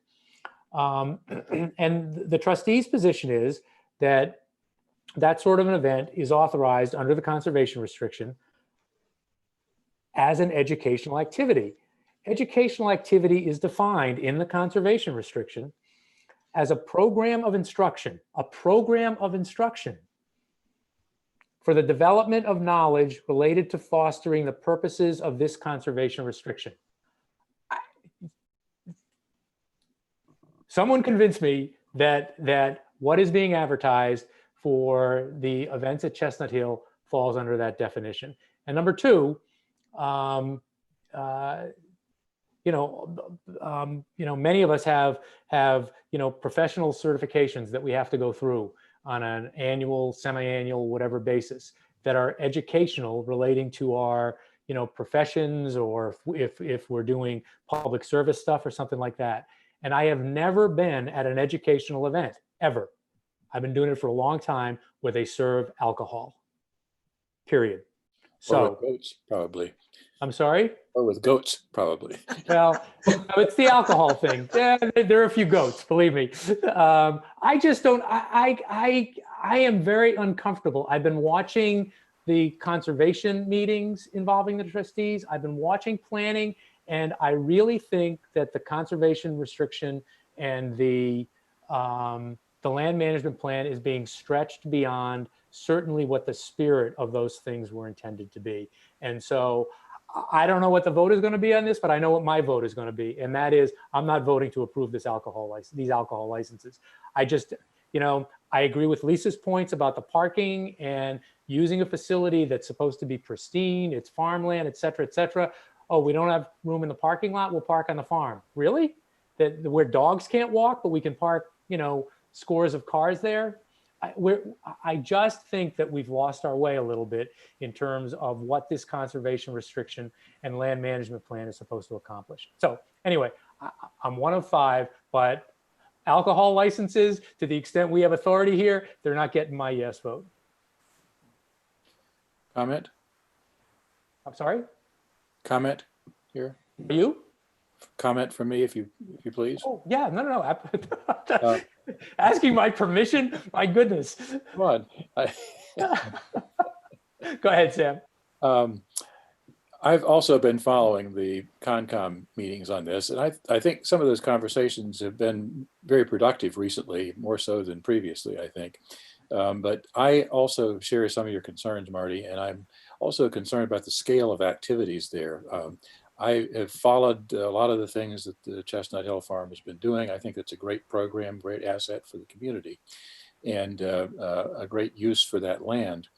But I guess I never had the vision that that would involve events with, 200 people or whatever coming in there. Just the basic physical limitations of that site, given the Chestnut Hill Road condition, et cetera, parking in that area generally, is a real stretch in terms of having people of that number in there without interfering with the passive enjoyment concept in terms of what I thought was the original CR restriction. So I've been hearing that they're doing things to expand the parking in ways that are consistent with the various restrictions in there, and I think that's a useful pursuit. But I wonder how much they can do that without, again, running into other limitations in terms of just capacity to hold those kind of events there. So I guess my vision of the longer term is to find a way to have, a cap on the event size to not overload the infrastructure around there. And I'm less, I guess, concerned about the alcohol license or education limitations, et cetera, as long as there's opportunity for supporting the farm programs without getting in the way of the town residents' rights to access the property and find convenient parking spaces and so forth. But I think short term, I agree that we need to fix that problem before we continue to support events there. So that's sort of my high level take on it.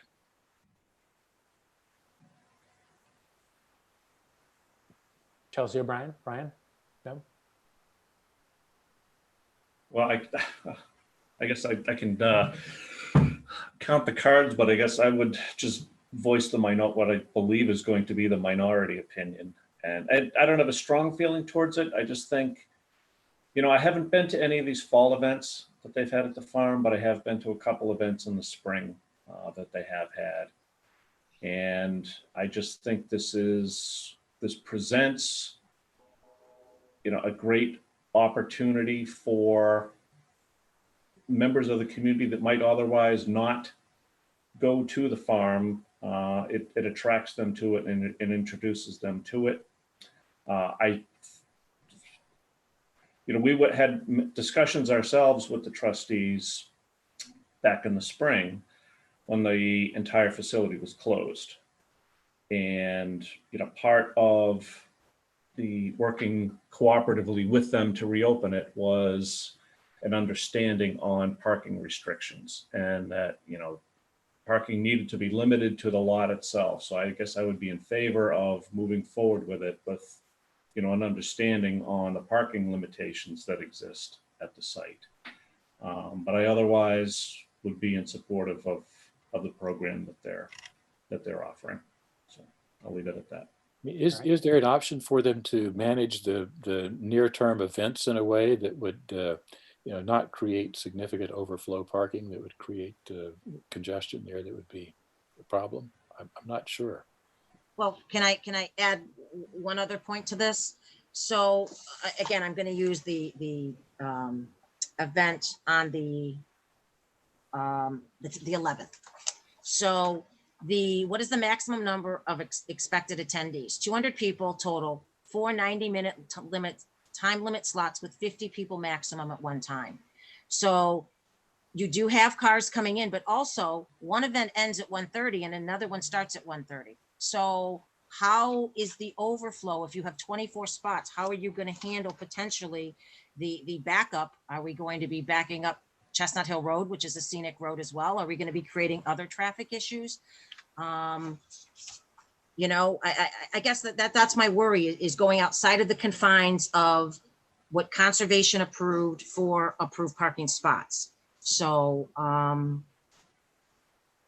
being said, I mean, I understand and I agree, Sam, to your question, but I just don't know how you're going to facilitate that number potentially of vehicles. On top of that, doesn't include the people that are going and running with the goats or hiking with the goats, the 12 o'clock people or the 1 o'clock people. So where are all these cars going to go? And the only explanation that I can see, or that has happened in the past, is it goes over onto the conservation land that's restricted under the CR. And I don't believe that it's allowed.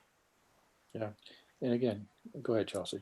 So the only thing Lisa went where I was going to go. Oh, sorry. Different events going on at the same time, and they're overlapping. And I can tell you, if I spent so it would cost us $85 to go to the fall festival. I'm going to be there those 90 minutes if it costs me $85 to just get in and not even have something to drink.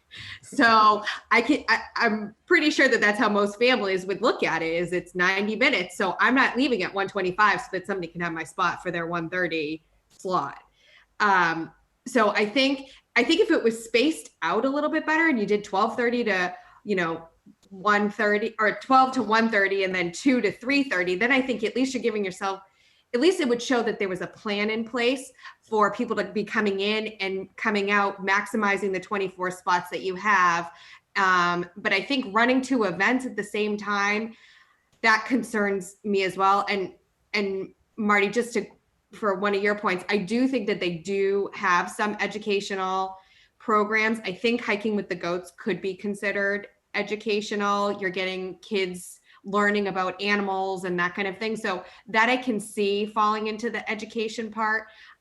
They do the book bugs during the week, which is a great program. So I think that they do have some programs that would fall into that category.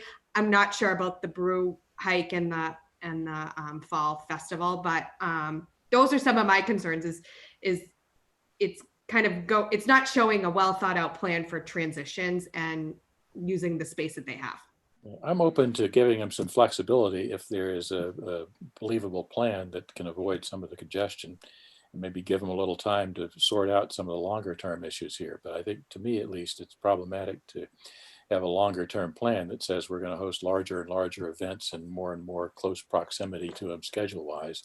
So maybe the long term view is you got to cap the capacity to not create the traffic congestion or contention for parking in there. And I think there's probably a plan that could do something like that. So, again, short term, what do we do? But So we've got applications for alcohol licenses.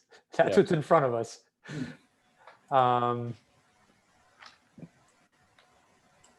right, I'll take the plunge. I will approve item C in the consent agenda for the one-day alcohol license applications, Chestnut Hill Farm events, Fall Fun on the Farm, October 11 and October 18, the Brew Moon Hike, October 10. Is there a second? I will second it for discussion, Mr. Shea. Okay. Is there any flexibility on their part to come back to us, or can we limit it somehow with the approval to limit the total number in there at any one time, or get them to spread out the timing a little bit, as Chelsea had suggested? I don't know if they've got the flexibility to do that at this point in the process. Maybe they've advertised it and there's no more time to readjust. Not sure. If I may follow up on that point, Marty. So initially I would have considered it with the caveat that, they only use the 24 parking spots, but who is going to monitor that? Are we going to have a police officer down there? I mean, saying 24 and so it ends up being going over the line, it goes into the conservation land. Again, I think it defeats the purpose because who's going to monitor it? Are we going to go stand down there and ask everybody and direct traffic as they're coming in and out? I mean, I don't know if setting the requirement that you can only use those 24 spots, because my understanding is from the Concom meeting that SOLF isn't allowing them to park across the street. SOLF says that it doesn't meet the requirements over there. So I worry what standard we're setting without some form of commitment, whether it's taping off that area or whatever. But are we creating a bigger problem based on how it's, what's been advertised and the number of people that have already bought tickets? Or do we give them a chance to demonstrate they can manage it? And, if they can't, then that creates another issue that we got to deal with. Any other discussion? All right. Moved and seconded. Ms. Braccio. No. Ms. Malinowski. No. Mr. Shea. Yes. Mr. Stivers. No. Mr. Healy is no. All right. So number 5, other matters properly before the board. Sam, I'm assuming you agree with Mr. Morris, and we're going to continue the tree policy, or are you going to charge on alone? Do it myself. If I may, I'm happy to continue, and we'll work to resolve the issues that have been raised. I just wanted to alert people that the open issues seem to be two things. One, what kind of policy does one have for hearings on scenic roads? There's two different views in terms of, are there exceptions on scenic roads where the tree hearing is not required for the planning board, or do all tree hearings on scenic roads go before the planning board as well as the tree warden? And second question about appeal process. State law says appeal for normal hearings go to the Board of Selectmen. There's a view that says appeals for tree warden and planning board hearings go to court, not to the selectmen, because you've got one elected board versus another elected board. And so there's a question about sort of priority there. So those are the questions that the group has been discussing actively. And I think will probably come up when this group discusses it. So if folks want to think about that a little bit in advance, those seem to be the remaining issues that we'll work to resolve over the next couple of weeks here, and hopefully get back on the agenda for the 20th. Sam, what I will, I mean, I think those are legitimate issues, and I'm not quite sure. It's going to be difficult to convince me that we should adopt a policy that essentially takes us out of the equation. In other words, if in fact, and it makes perfect sense that you're not going to pit one elected board against another, and so our appellate role would be taken out, that's going to be a tough sell for me. More importantly, I didn't get a sense from the document that the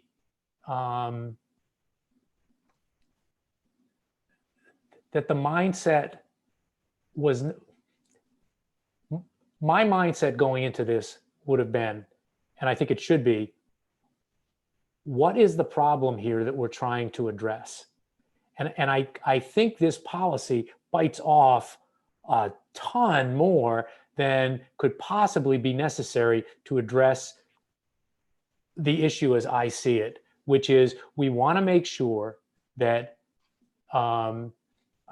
important trees, is that the right word? A lot of trees out there, but important trees, potentially important trees, get due process. I mean, that's really what we're talking about. Due process for trees. Yeah.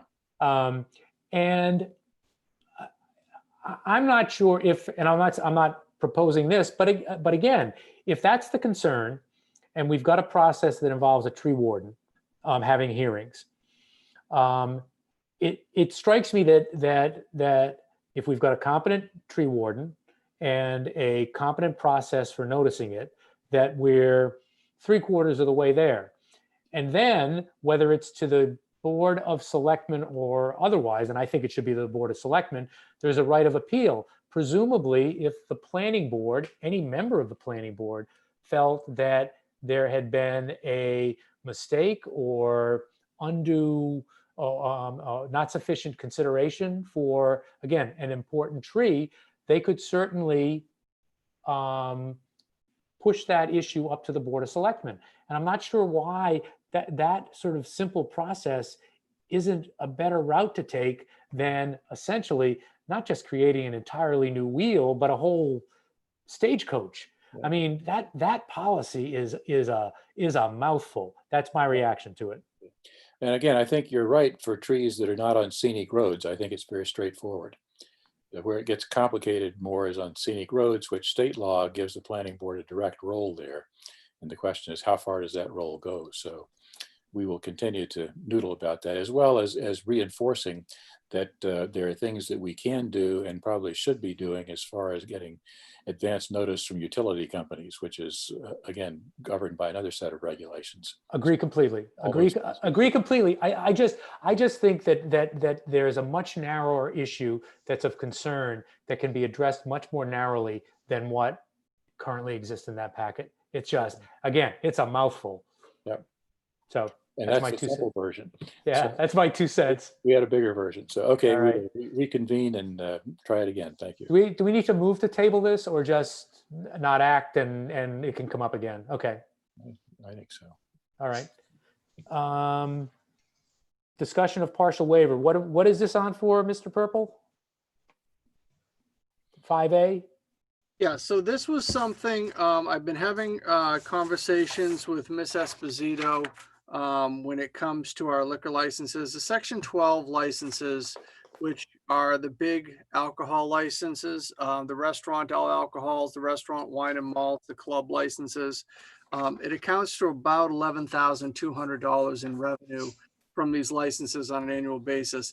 There have been some movement among towns in our area and you know, that we're aware of, that because of the issues and because of the struggles that some of these businesses have had during COVID and everything, that license renewals, they're giving them discounts on their license renewals.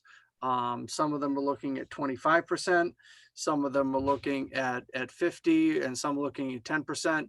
And we do normally send out all the license packages sometime in the next 2 to 3 weeks, and wanted to give the board a chance to, you know, to potentially weigh in on this. If you were interested in doing something like this to try to give a little bit of a benefit to some of these license holders, you know, who've, you know, probably had a tough time, you know, these last 6-7 months. Having just lobbied extensively to stop alcohol consumption over Chestnut Hill, I feel a need to make sure that there's someplace people can go. I'm supportive of local businesses. I think some level here makes sense. So I agree. 25% maybe. So yes, I'm not, like I said, I'm not pushing you one way or the other. I only want the board to at least be on the front side of the wave, or, you know, not to get the licenses out to people with the amount that they owe, checks come in, and then we decide we want to do something, and then it becomes a little more logistical nightmare. So I cede to Ms. Braccio's love of process, and try to see if we can get this on the front end if the board wants it. And if you don't, that's fine too. It's just, I wanted to at least give you the chance to address it. Yeah, and I guess my view is, man, I mean, they're all great places, but I have made a more concerted effort, my wife and I, to get to local places. So really, anything we can do. I mean, you know, looking at it, and yeah, the town's got tough times and everything like that. I mean, it strikes me 25% credit is a minimum. I'd be fine going for the 50% credit. I just think these are about, this is never going to happen again, knock on wood. And I just think that doing anything we can to let these businesses survive is worth it. I agree too, Marty. And I think that, you know, looking at some of these on the list, some of them just recently opened back up. So they were closed for months. So I think anything that we can do to help, I mean, we want to help our citizens. Why would we not want to help our businesses as well? So I would also be in favor. I mean, I don't think we're talking a large, I mean, $5,600 is a lot of money, but at the same time, in the scheme of a $51 million budget, to be able to help a business, you know, I think it's well worth the investment. Agreed. So I will move to approve a discount, the 50% credit outlined by Mr. Purple in the chart provided for the, and Mark, those are the only licenses we're talking about for the town? They're the only Section 12 licenses, yes. Okay, for the Section 12 licenses identified in the handout. Second. Discussion, none. Ms. Braccio? Aye. Ms. Malinowski? Aye. Mr. Shea? Aye. Mr. Stivers? Aye. Mr. Healy is aye. It's only 10:15. What do we want to talk about for an hour and a half? Let's talk about trees. No, 2 hours on that. I move that we go to public comment. Are there any hands raised? There are not. Going once, twice, sold. Mr. Shea? I move to adjourn. Okay. Ms. Braccio? Aye. Ms. Malinowski? Aye. Mr. Shea? Aye. Mr. Stivers? Aye. Mr. Healy is aye. Vanessa, Mark, everyone, thank you and good night. Thank Thanks, you. everybody. Good night. Have a good night. Bye-bye.